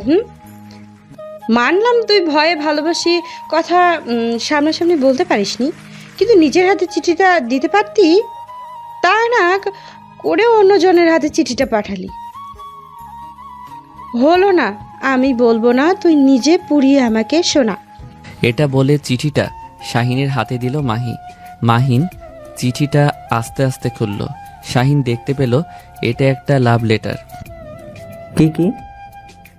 এটা তো লাভ লেটার, আমি কেন পড়ব? এটা পড়ে শোনা বলছি। মাহির ধমক খেয়ে শাহিন পড়তে লাগলো। প্রিয় মুটকি, তুক্কো মাহি, তোমাকে যেদিন কলেজের প্রথম দেখেছি সেই দিন বুকের মাঝে ঠুস করে লাড্ডু পড়ল। সেই থেকে তোমাকে চোরের মতো করে লুকিয়ে লুকিয়ে দেখতাম। সেই দেখা দেখিতে কখন যে তোমাকে ভালোবেসে ফেলেছি তা আমি নিজেও জানি না। আমি তোমার জন্য সব করতে পারবো না, কিন্তু নিজের সর্বোচ্চ দিয়ে চেষ্টা করব। এখন যদি তুমি আমার ভালোবাসা গ্রহণ না করো তাইলে আমি নিজেকে শেষ করে দেব, এটা বলবো ভাবছো? আরে দূর, আমি কেন তোমার জন্য মরতে যাব? যদি মরে যাই তাইলে তোমাকে ভালোবাসবে কে? এই এবার থাম। মাহির কথা মতো শাহিন থেমে গেল। এতটুকু পর্যন্ত ঠিক আছে, কিন্তু পরেরগুলো কি লিখছস তুই? মাহি শাহিনের মাথায় থাপ্পড় দিয়ে বলল, নিজে লিখছো আবার নিজেই ভুলে গেছো? পড়ো পরেরটুকু। কি লিখছি? তারপর আবার শাহিন পড়ল, প্রিয় মাহি, আমার এত ভালোবাসা দেখো, যদি তুমি আমাকে ভালো না বাসো তাহলে সমস্যা নাই, আমি তোমার বান্ধবীকে ভালোবাসবো। কারণ আমি আবার কারো কষ্ট সহ্য করতে পারি না, তো তাই না, মানে তোমাকে না পেলে তো আমার মন কষ্ট পাবে, তাই মনকে কষ্ট না দিতে তোমার বান্ধবীকে ভালোবাসবো। আমি আবার কারো কষ্ট সহ্য করতে পারি না। এখন তোমার ইচ্ছে, এটি তোমার দূর থেকে ভালোবাসা। হালা আহমদ, তুই আমার ভালো করলি নাকি খারাপ করলি? তোকে একবার সামনে পাই, তারপর দেখামো। এটা পড়ে এইবার মাহি শাহিনের কলার ধরে বলতে লাগলো, ভুলেও যদি আমাকে ছাড়া অন্য কারো দিকে চোখ তুলে তাকাবি তো চোখ তুলে ফেলবো। তার মানে তুমি রাজি? তো রাজি হব না? তোমাকে তো আমারও ভালো লাগতো, অপেক্ষা করতাম কখন তুমি বলবে, কিন্তু আজ কলেজে লাইফের শেষের পথে এসে বললে। আর যদি তুমি না বলতে তাহলে আমি বলতাম। ইস, এমন যদি আগে জানতাম তাহলে আরো আগে বলে দিতাম। তুই জানবি কি করে? তুই তো একটা ভীতু। দোস্ত, তোরা কথা বল, আমি একটু আসি। আচ্ছা যা। এটা বলে রাফি কিছু দূরে গিয়ে বেচারা তাদের দিকে তাকিয়ে বলছে, হায়, সবারটা সবাই পেলে আর আমারটা কোথায় আছে? ওই আমার ভবিষ্যতের বউ, তুমি কোথায়? আমার কথা শুনতে কি পাও? এইদিকে আপু গাড়ি এমন জোরে চালিয়েছে যে 10 মিনিটের জায়গায় 5 মিনিটে বাড়িতে চলে আসলাম। তারপর আপু নিজে গাড়ি থেকে নেমে আমাকে নামিয়ে আমার হাত ধরে টানতে টানতে তার রুমের ভিতরে ঢুকিয়ে দরজা বন্ধ করে দিল। তারপর আমি এইদিকে আম্মু আর মামি বাসায় নেই, মনে হয় ছাদে গিয়ে আড্ডা দিচ্ছে। আজ আমি শেষ আপু, আমি কিছু জানি না, আমার কোনো দোষ নেই, বিশ্বাস করো আমি কিছু করিনি। ঠাস ঠাস করে থাপ্পড় দিয়ে মিমি আপু বলল, তুই যদি কিছু নাই বা করিস তাহলে ওই ডাইনি তোর কলার ধরে দেওয়ালের সাথে চেপে ধরলো কেন? ভাগ্যিস আমি গেছিলাম, না হলে তো অনেক বড় ক্ষতি হয়ে যেত আমার। বিশ্বাস করো আমি কিছু জানি না ম্যাম কেন আমার সাথে এমন করছে। তুই কেমনে জানবি? তোর কাছে তো মেয়েদের সাথে লুতুপুতু করতে ভালো লাগে, লুচ্চা কোথাকার। সেই দিন এত মারার পরেও আমার কথা অমান্য করছিস কেন, কুত্তা? আপু আমি তো তোমার সব কথা শুনি, তাহলে এমন করছো কেন? এটা বলতে আপু আমাকে আবার থাপ্পড় দিল। শালার কার মুখ দেখে ঘুম থেকে উঠছি কে জানে, শুধু থাপ্পড় খেতে আসি মনে মনে। এইদিকে আপু থাপ্পড় দিয়ে আমার কলার ধরে, কি? তুই আমার কথা শুনলে ওই মেয়ের সাথে কথা বলতি না?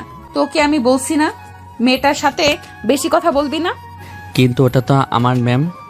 কুত্তা, এখানে ম্যামকে নিয়ে পড়ে আছে, তোকে তো আমি একেবারে শেষ করে ফেলবো। এই বলে আবার আমার গালে থাপ্পড় প্লাস আমার মাথার চুল টানতে লাগলো। আহ আপু ছাড়ো, আমি ব্যথা পাচ্ছি। কুত্তা, ব্যথা পাওয়ার জন্যই তো তোর চুল ধরছি। তোরে এতবার বলার পরেও, বারবার শাসন করার পরেও আমার কথা তোর মাথায় ঢুকে না নাকি? এই বলদ আর ওই মেয়ের সাথে কথা বলবি? এই বলদ আর ওই মেয়ের সাথে কথা বলবি? বল, আর কোনো মেয়ের দিকে তাকাবি? না না, আর কখনো এমন করব না, প্লিজ আমাকে ছেড়ে দাও, আমি ডুবে যাব।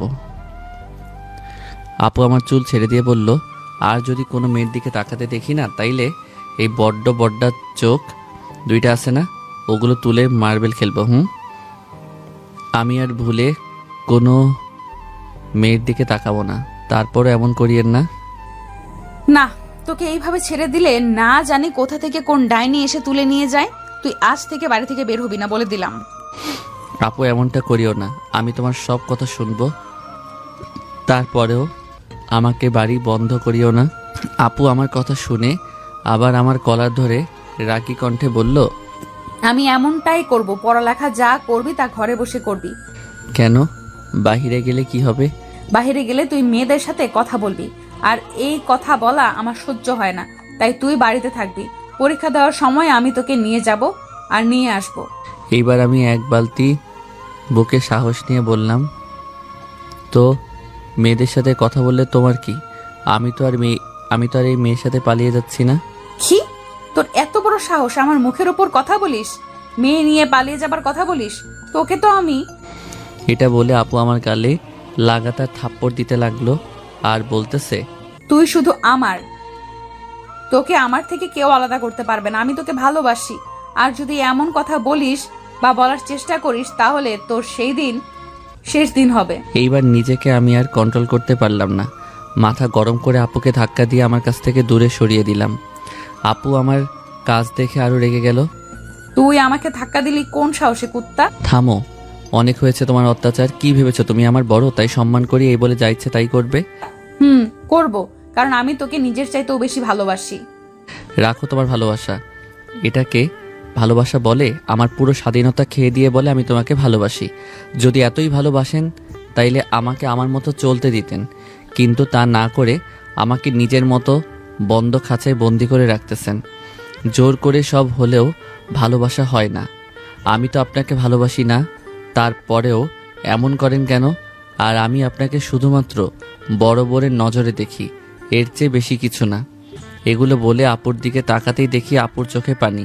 আমি মনে মনে বললাম, মনে হয় কথাগুলো কাজে দিয়েছে।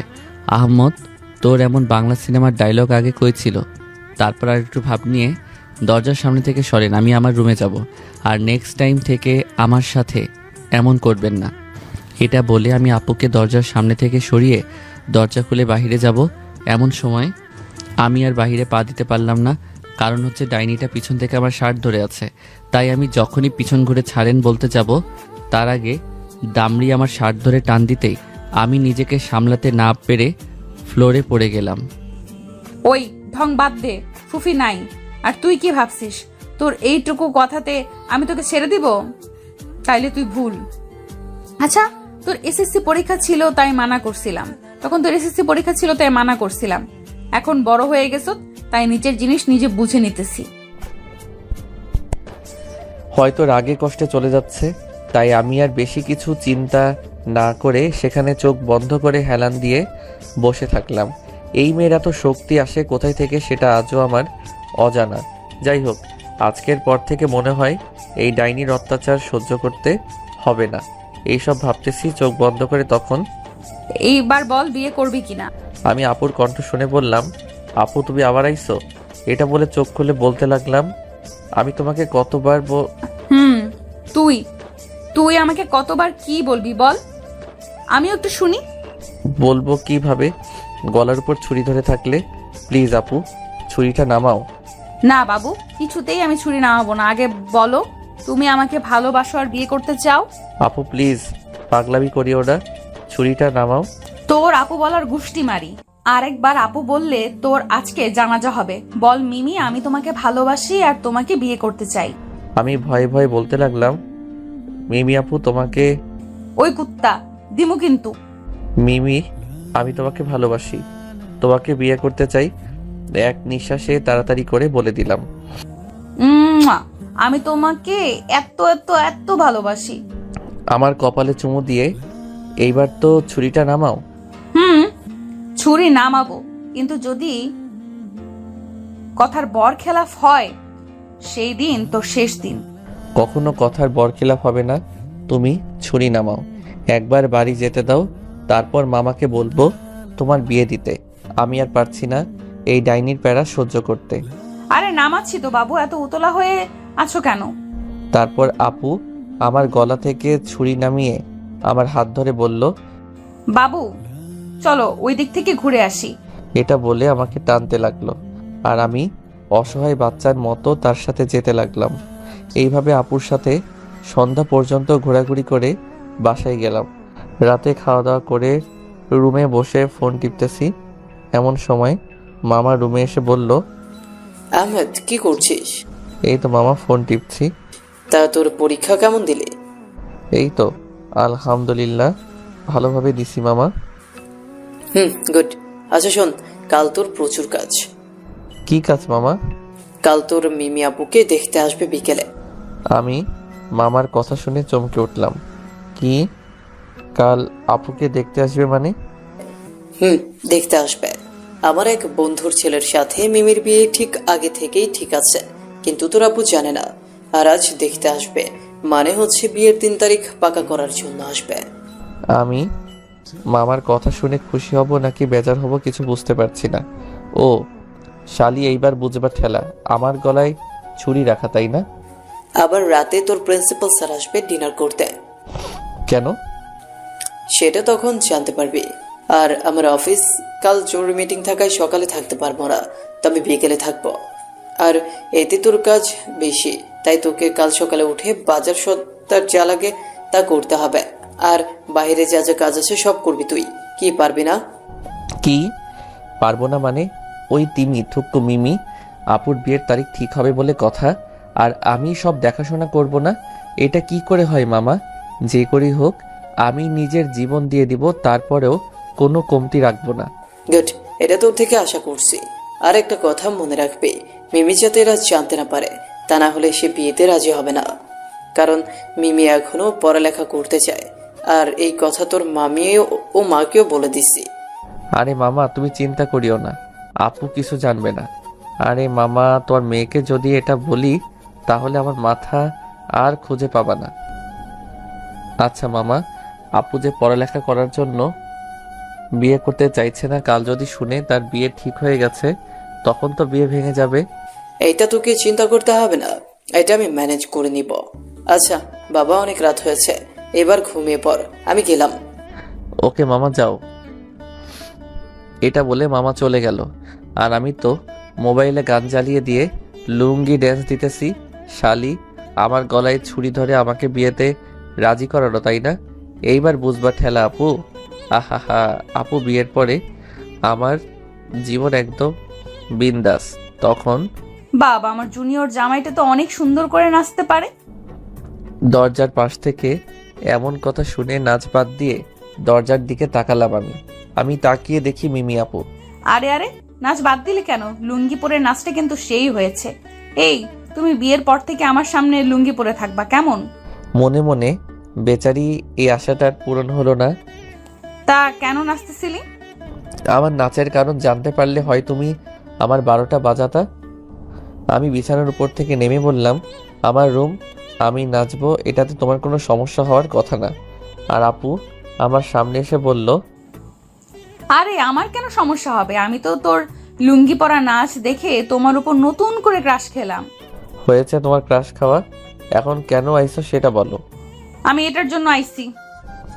এটা বলে মিমি আপু এক টান দিয়ে আমার লুঙ্গি খুলে দিল। ভাগ্যিস ভিতরে হাফ প্যান্ট ছিল, তা না হলে এই লুচ্চামি আমার বউয়ের সম্পদ দেখে নিত। আমি আবার তাড়াতাড়ি করে লুঙ্গিটা পরে ফেললাম। এই ফাজিল মাইয়ার এটা কি করলেন? আর একটু হলে তো সব শেষ হয়ে যেত। ভাগ্যিস প্যান্ট ছিল। যা করছি বেশ করছি, কিন্তু যেটার জন্য করলাম সেটা তো দেখা হলো না। মাঝখানে ওই প্যান্টটা চলে আইলো। দেখছেন নি কি লুচ্চামে? এই আপনার লজ্জা করে না আমার মতো একটা পিচ্চি ছেলের ইজ্জত নিয়ে টানাটানি করতে? এই, লজ্জা কেন করবে শুনি? তুমি তো আমার হবু জামাই। হবু জামাইয়ের সামনে কিসের লজ্জা? চলো না আজ বাসরটা করে ফেলি জানো। কুত্তি, এটা কি বলেন? মাথা পুরো গেছে। আস্তাগফিরুল্লাহ, নাউজুবিল্লাহ। আপু আপনি এসব কি বলছেন? এই আপনি এখান থেকে জানতো, আমার কেমন জানি ভালো লাগছে না। এটা বলে আপুর হাত ধরে দরজার বাহিরে নিয়ে গেলাম। এই জানো, এইভাবে আমাকে রুম থেকে বের করে দিচ্ছ না? জাস্ট আর কয়দিন যাক, তারপর দেখমু কেমনে আমারে রুম থেকে বের করে দাও। তখনটা তখন দেখা যাবে। এখন যান গিয়ে ঘুমান। যাচ্ছি যাচ্ছি। আচ্ছা তুই ঘুমা, বেশি রাত জাগবি না কিন্তু। আচ্ছা, আমি এক্ষুনি ঘুমিয়ে পড়বো, আপনি জানতো। এই তো যাচ্ছি আমার লক্ষ্মী বেবিটা। এটা বলে আর আমার গালে একটা কিস দিয়ে আপু এক দৌড়ে চলে গেল। শয়তান, পেতনি, ডাইনি, লুচ্চা কোথাকার। আল্লাহ আমারে শখ করে 2টা সুন্দর গাল দিছে, আর উনি এতে এক নয়তো থাপ্পড় দিবে আর হয়তো চুম্মা দিবে। আমার মনে হয় এটা আমার গাল না, এটা কোনো সরকারি জিনিস। যাই হোক, এসব আজাইরা কথা বাদ দিয়ে দরজা বন্ধ করে ঘুমাতে গেলাম। কাল সকাল থেকে প্রচুর কাজ আছে, তাই আমিও আর কিছু না ভেবে ঘুমিয়ে পড়লাম কাল। এইদিকে মিথিলা ম্যামের চোখে ঘুম নেই। কখন সকাল হবে, কখন আমাদের বাড়ি আসবে, এগুলো চিন্তা করছে। ইস, আমার জুনিয়র ছাত্র জামাইটা মুখ দেখি না অনেক দিন হলো। কাল একেবারে মন ভরে দেখে নিবনি। আমার জান, আমি কাল আসতেছি। আমি সকালবেলায় তাড়াতাড়ি উঠে আম্মু মামির সাথে কিছু কাজে সাহায্য করে দিয়ে বাজারে গেলাম। এইদিকে মিমি আপু ঘুম থেকে উঠে সবাইকে এত ব্যস্ত দেখি কিছুটা অবাক হলো। মা, ও মা, আজকে কিছু আছে নাকি? সবাই এত কাজ করছো, বাড়ি পরিষ্কার করছো, কারণ কি? আরে মিমি, তেমন কিছু না, কিছু মেহমান আসবে তাই। ও তাই? আচ্ছা, আহমেদকে দেখতে পাচ্ছি না যে, ও কোথায়? আহমদ তো বাজারে গিয়েছে। ও আচ্ছা, আমি ভার্সিটি যাব, এখন আমাকে নাস্তা দাও। বস, আমি দিচ্ছি। আম্মু মিমি আপুকে নাস্তা দিতেই মিমি আপু নাস্তা করে কলেজে চলে গেল। আর মিমি আপু বাড়ি থেকে বের হওয়ার পরে ভাবি, আর একটু হলে তো সব সর্বনাশ হয়ে যেত। ভাগ্যিস তুমি ছিলা। এইবার থেকে কথা সাবধানে বলবা, কেমন? তারপর আম্মু মামি কথা বলতে বলতে কাজ করতে লাগলো। এইদিকে আমি বাজার সদাই করে বাড়িতে এসে মাকে সব বুঝিয়ে দিয়ে রুমে গেলাম। তারপর ফ্রেশ হয়ে ফোন টিপতে লাগলাম। এইভাবে ফোন টিপতে টিপতে কখন যে দুপুর হয়ে গেল তা আমি নিজেও বুঝতে পারিনি। দুপুর হতে আম্মু খাবার খেতে ডাক দিলে সুন্দর মতো খাবার খেতে চলে গেলাম। এখন সবাই মিলে খাবার টেবিলে বসে খাবার খাচ্ছি। তখন মামা বলল, মিমি, আজ বিকেলে কোথাও যাস না? কেন বাবা? আজ মেহমান আসবে তাই। আচ্ছা, যাব না। আর আহমেদ, তুইও কোথায় যাবি না? ওকে মামা। তারপর চুপচাপ খাবার খেয়ে রুমে এসে দরজা বন্ধ করে শুয়ে আছি। মনটা কেমন জানি খারাপ লাগছে। আমার এমন মনে হচ্ছে কেউ আমার বুকের উপর একটা পাহাড় ধসিয়ে দিয়েছে। এমনটা কেন হচ্ছে নিজেও জানি না। আমার মনে হচ্ছে আমি একটা অজানা জিনিস কাছে পেয়েও হারিয়ে ফেলতেছি। হঠাৎ মনে হলো এই মন খারাপ হওয়ার কারণ মিমি আপুর জন্য হচ্ছে না তো? আচ্ছা, মিমি আপুকে তো আজ বিকালে দেখতে আসবে। আপু কি বিয়েতে রাজি হবে? যদি রাজি হয়ে যায় তাহলে আমার কি হবে? আমাকে কে শাসন করবে? আমাকে কে দেখে শুনে রাখবে তখন? সি আহমদ, তুই এগুলো কি ভাবছিস? মিমি শুধু তোর বড় বোন, এর চাইতে বেশি কিছু না। কিন্তু বড় বোন বলে নিজের মনকে হাজার বুঝ দিলেও কেন জানি এই মনটা অস্থির হয়ে যাচ্ছে। বারবার কিছু হারানোর অনুভব হচ্ছে। আচ্ছা, আমি কি তাহলে? না না, আমরা কোথায় আর মামারা কোথায়? আমরা তাদের বাড়িতে থাকি, আর যদি এমন একটা কাজ করি তাহলে মামার সাথে বিশ্বাসঘাতকতা হবে। আমি এসব ভাবতেছি। এইদিকে মিমি আপু খাবার খেয়ে তার রুমে বসে বসে ভাবতেছে, আজ আমার কেমন জানি হচ্ছে, মনে হচ্ছে কিছু একটা এই বাড়িতে হতে চলেছে যা আমার অজানা। আমার মনের ভেতর অজানা ভয় কাজ করছে। আচ্ছা, বাড়িতে যে মেহমান আসবে তারা কারা, কেন আসবে? বাবা মা তো আমার কাছ থেকে কিছু একটা লুকাচ্ছে। আচ্ছা, মনে হয় আহমদ সব জেনে যায়। আহমদকে জিজ্ঞেস করে আসি। যেই ভাবা সেই কাজ। আমি নিজের রুম থেকে বের হয়ে আহমদের রুমের দিকে যেতে লাগলাম। তারপর মিমি আপু মনের সুখে আমার রুমে আসার জন্য রওনা দিল। যখন মামা মামির রুম পার হবে তখন মিমি আপু কানের বিয়ের টিয়ের কথা আসলো। তখন আপু চুপচাপ দেওয়ালে কান পেতে শুনতে লাগলো মামা মামি কি বলছে।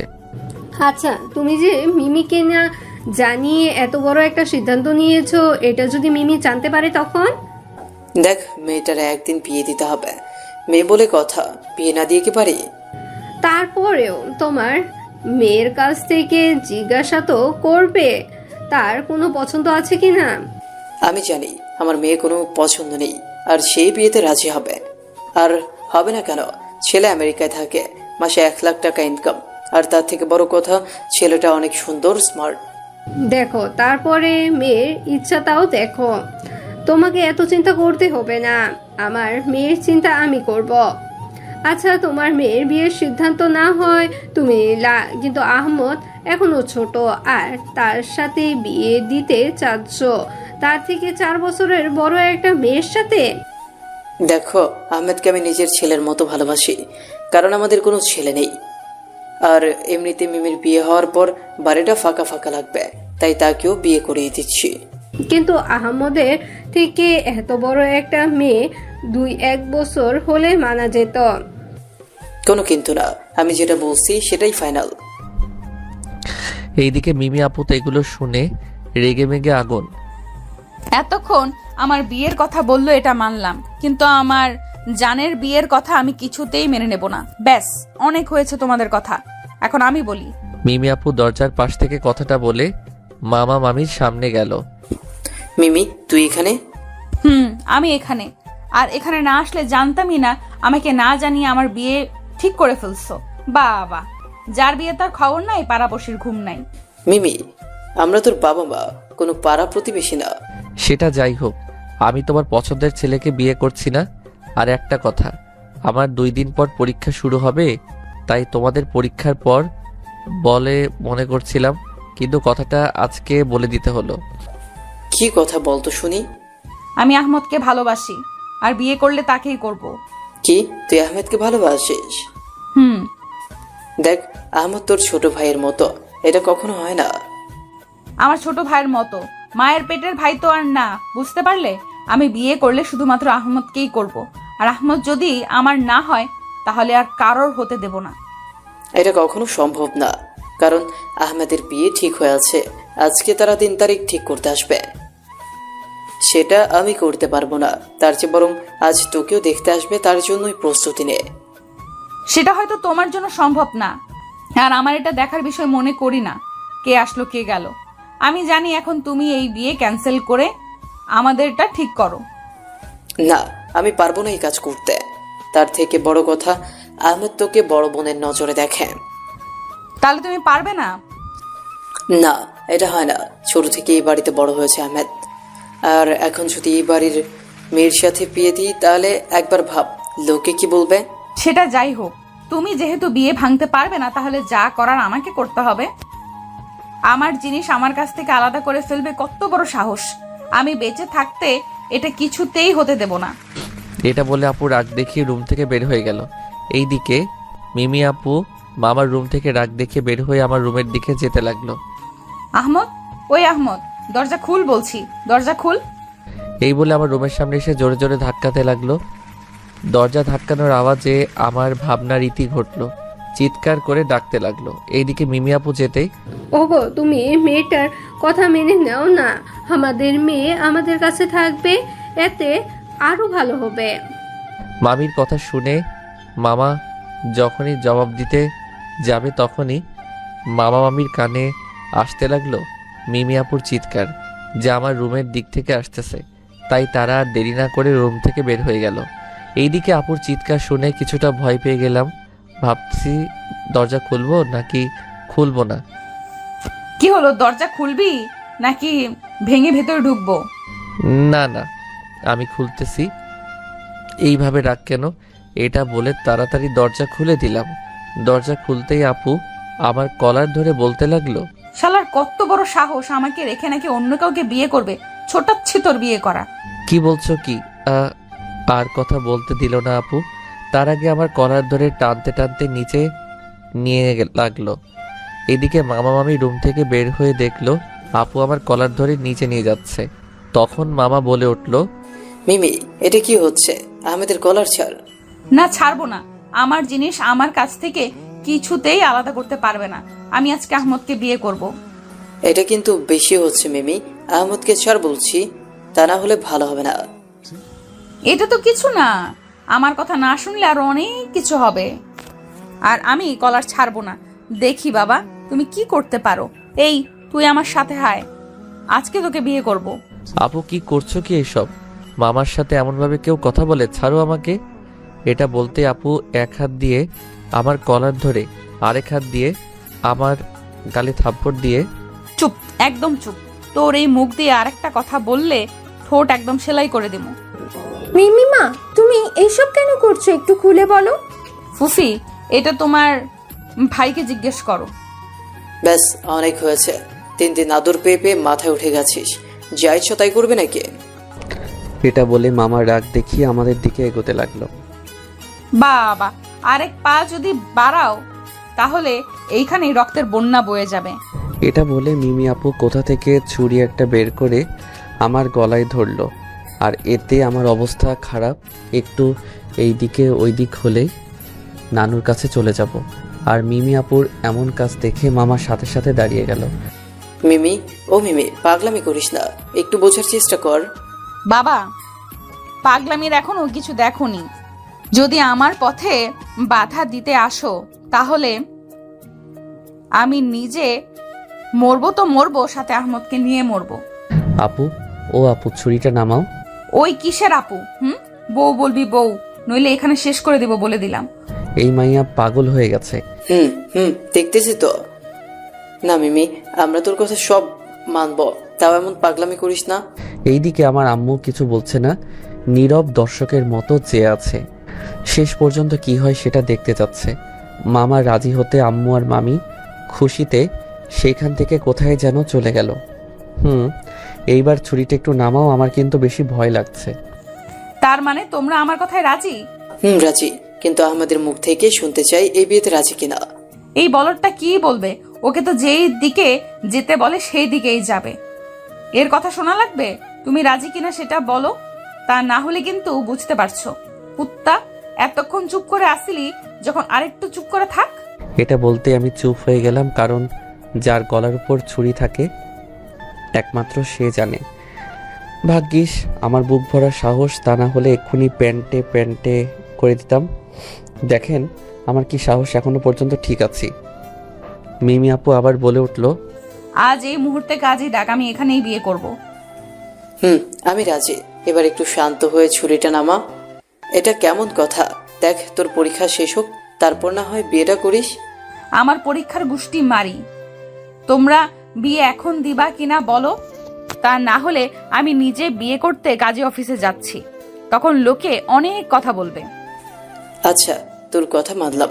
এখন একটু থাম, ছেলেটার দিকে একটু তাকা। কি অবস্থা হয়ে আছে, মনে হচ্ছে এখনই কিছু একটা করে দিবে। মামা এটা বলতে আপু আমার নিচ থেকে উপরে তাকাতে দেখলো। আমার ভয়ে হাঁটু কাঁপতেছে।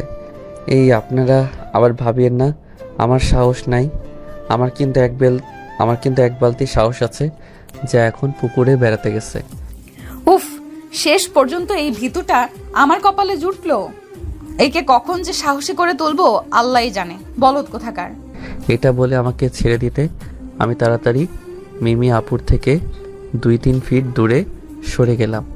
আল্লাহ, তোমার কাছে লাখ লাখ শুক্রিয়া, এই যাত্রায় বাঁচিয়ে দিয়েছো। এই বাবা, তাড়াতাড়ি কাজীকে কল দাও, আর আমি আহমদের বন্ধু বান্ধব আর আমার কিছু ফ্রেন্ডকে কল দিচ্ছি। মিমি আপুর কথা মতো মামা কাজীকে কল করে ডেকে আনলো, আর আপু তার ফ্রেন্ড আর রাফি শাহিনদের ফোন করে জানিয়ে দিল। আর হারামি দুইটা আমার বিয়ের কথা শুনে ঢ্যাং ঢ্যাং করে চলে আসতে লাগলো। মিমি আপু আমার উদ্দেশ্য করে বলল, জানো যাও, ওপরে গিয়ে রেডি হয়ে আসো, আর কিছুক্ষণের মধ্যে বিয়ে হয়ে যাবে। তারপর তোমার ক্লাস নিবনি, এখন উপরে যাও। তারপর কাজী সাহেব আল্লাহুম্মা আমিন বলে মোনাজাত ধরে আমাদের জন্য দোয়া করলো, বিশেষ করে আমার জন্য। তারপর সব কিছু শেষে আপুকে আপুর ফ্রেন্ডরা উপরে নিয়ে গেল, আর আমি রাফিন শাহিন ছাদে চলে আসলাম। এইভাবে 3 জন মিলে আড্ডা দিতে লাগলাম। এদিকে মিমি আপু বাসর ঘরে বসে বসে গালি দিচ্ছে। ভাই আমার ভয় করতেছে, এই বলে রাফি আমার 2 পা ধরলো, আর শাহিন 2 হাত ধরে আমাকে তুলে নিচে নামাতে লাগলো। ওই কুত্তা হারামি, তোরা আমাকে নামা, শালারা তোদের একটারও বিয়ে হবে না, নামা, আমাকে নামা বলছি। এটা বলতে বলতে আমার রুমের সামনে আনতে আমাকে নিচে রাখলো। শালা, তোদের একটু দয়া মায়া নাই? এমন একটা বাচ্চা ছেলেকে এই রাক্ষসীর কাছে কেন দিচ্ছিস? আরে আমাদের বাচ্চা বাবুটার বিয়ে করে ফেললো, আর আমরা এখনো পারলাম না। ওলে আমার বাচ্চারে সমস্যা নেই, আজ বড় হয়ে যাবা। এটা বলে আমাকে রুমে ধাক্কা দিয়ে ঢুকিয়ে দরজা বন্ধ করে দিল। এই হালাদের মতো বন্ধু থাকলে শত্রুর দরকার নেই।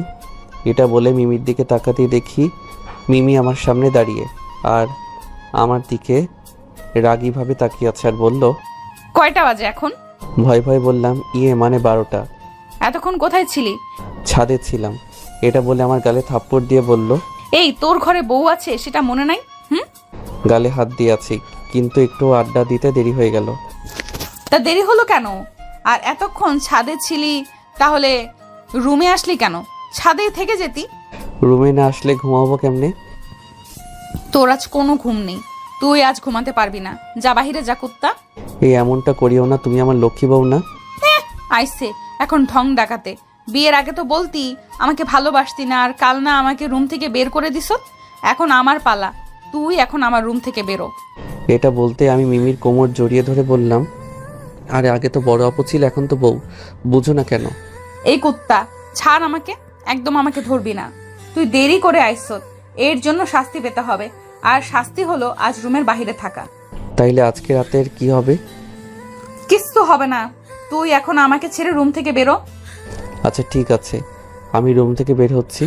কি আর করব, বউ তো রুম থেকে বের করে দিচ্ছে। আমি না মিথিলা ম্যামের কাছে চলে যাই, সে তো আর আমাকে বের করবে না। এটা বলে মিমির কোমর ছেড়ে পিছন ঘুরতে যাব, তার আগে মিমি আমার চুলের মুঠি ধরে চারঠো ট্যাগ করে দিল। প্রায় 5 মিনিট পরে ছেড়ে মিমি আমার বুকে মাথা রেখে বলল, তুই যদি আমাকে ছাড়া অন্য মেয়ে বা ডাইনির কথা মনে করিস তাহলে তোর খবর আছে। তুই শুধু আমার, বুঝলি কুত্তা? তুই শুধু আমার, শুধু আমার। তো আমি কি করব? তুমি তো বের হয়ে চলে যাওয়ার কথা বলছো। তোর বের হতে হবে না, কিন্তু তোর শাস্তি হবে, আর রুমে হবে। আচ্ছা, শাস্তি না দিয়ে ক্ষমা করে দিলে তো হয়। আমি তোমার পিচ্চি জামাই না? ওইলে আমার পিচ্চি জামাই রে, না তোমার ক্ষমা নাই। তুই রুমে দেরি করে আসলি কেন? তোর শাস্তি হলো আমাকে কোলে নিয়ে প্রপোজ করা। কি এটা শাস্তি? আরে আগে বলবা না? এটা বলে মিমিকে কোলে তুলে নিলাম।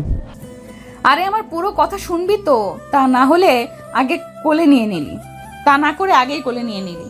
কিন্তু এখন কোলে নিয়ে এসেছিস যেহেতু আর নামাতে পারবি না, তাহলে আমি কি করতে পারি সেটা তুই জানিস। কি এমন পুরো কথা শুনি? আমার পুরো কথা হচ্ছে তুই আমাকে কোলে নিয়ে প্রপোজ করবি, কিন্তু আমি একসেপ্ট করব 20 মিনিট পর, আর এই 20 মিনিট আমাকে কোলে নিয়ে দাঁড়িয়ে থাকতে হবে। কি আমি এই ভুলেও নামানোর কথা ভাববি না, তাহলে তুই জানিস কি করতে পারি। নে শুরু কর, প্রপোজ কর। হে আল্লাহ, মোরে শক্তি দাও। এই আটার বস্তাকে 20 মিনিট কোলে নিয়ে দাঁড়িয়ে থাকার সামর্থ্য আমাকে দাও। কি হলো, প্রপোজ কর। করছি। এই বলে বলতে শুরু করলাম, আমি যে কে তোমার তুমি তা বুঝে নাও। আমি চিরদিন তোমারই তো থাকবো। তুমি আমার, আমি তোমার। এ মনে কি আছে পারো যদি খুঁজে নাও। আমি তোমাকে বুকে ধরে রাখবো। তুমি আমার, আমি তোমার। তুমি আমার রঙিন স্বপ্ন, শিল্পী রঙের ছবি। তুমি আমার চাঁদের আলো, সকালবেলার রবি। তুমি আমার নদীর মাঝে একটি মাত্র কুল। তুমি আমার ভালোবাসার সুন্দর গোলাপ ফুল। বাবা, অনেক সুন্দর হয়েছে। আমার জুনিয়র জামাইটা এমন এত ভালো প্রপোজ করে তা তো আগে জানতাম না। ওই বউ, এখন একটু নামো, আমি আর পারছি না। ও মা, তাই? আর দেরি করে আসবা? না না, আর দেরি করে আসবো না, এখন তো নামাও। এত করে বলছো যখন আমাকে, বিছানার কাছে গিয়ে তারপর নামাও। তারপর আর কি করবো? মিমিকে বিছানায় কাছে নিয়ে গিয়ে বসি। আমি মরার মতো বিছানায় শুয়ে গেলাম। আল্লাহ, কি বস্তা! আমার কোমরটা গেল মনে হয়। আর 40 দিন শোয়া থেকে উঠতে পারুম না। আমার জীবনের শিক্ষা হয়ে গেছে, মেয়েদের পুরো কথা না শোনা পর্যন্ত কোনো ডিসিশন নিব না। কিরে, এটা কি হলো? শুয়ে গেলা কেন? তা কি করব? কি করবি মানে? আজ আমাদের বাসর রাত, এই রাতে মানুষ কি করে জানিস না? না, কি করে? দাঁড়া, কি করে দেখাচ্ছি। দাঁড়াতে পারবো না, এমনিতে তোমাকে কোলে নিয়ে অনেক ক্লান্ত। এই আমি কারে বিয়ে করলাম, কুত্তা? কেন, নিজের জুনিয়র ফুফাতো ভাইকে। তোর বেশি মুখ চলে, দাঁড়া মুখটা বন্ধ করি। এটা বলে মিমি আমার ঠোঁটে কিস করে দিল। এরপর কি হয়েছে সেটা জানতে আপনারা বিয়ে একটা করিলাম।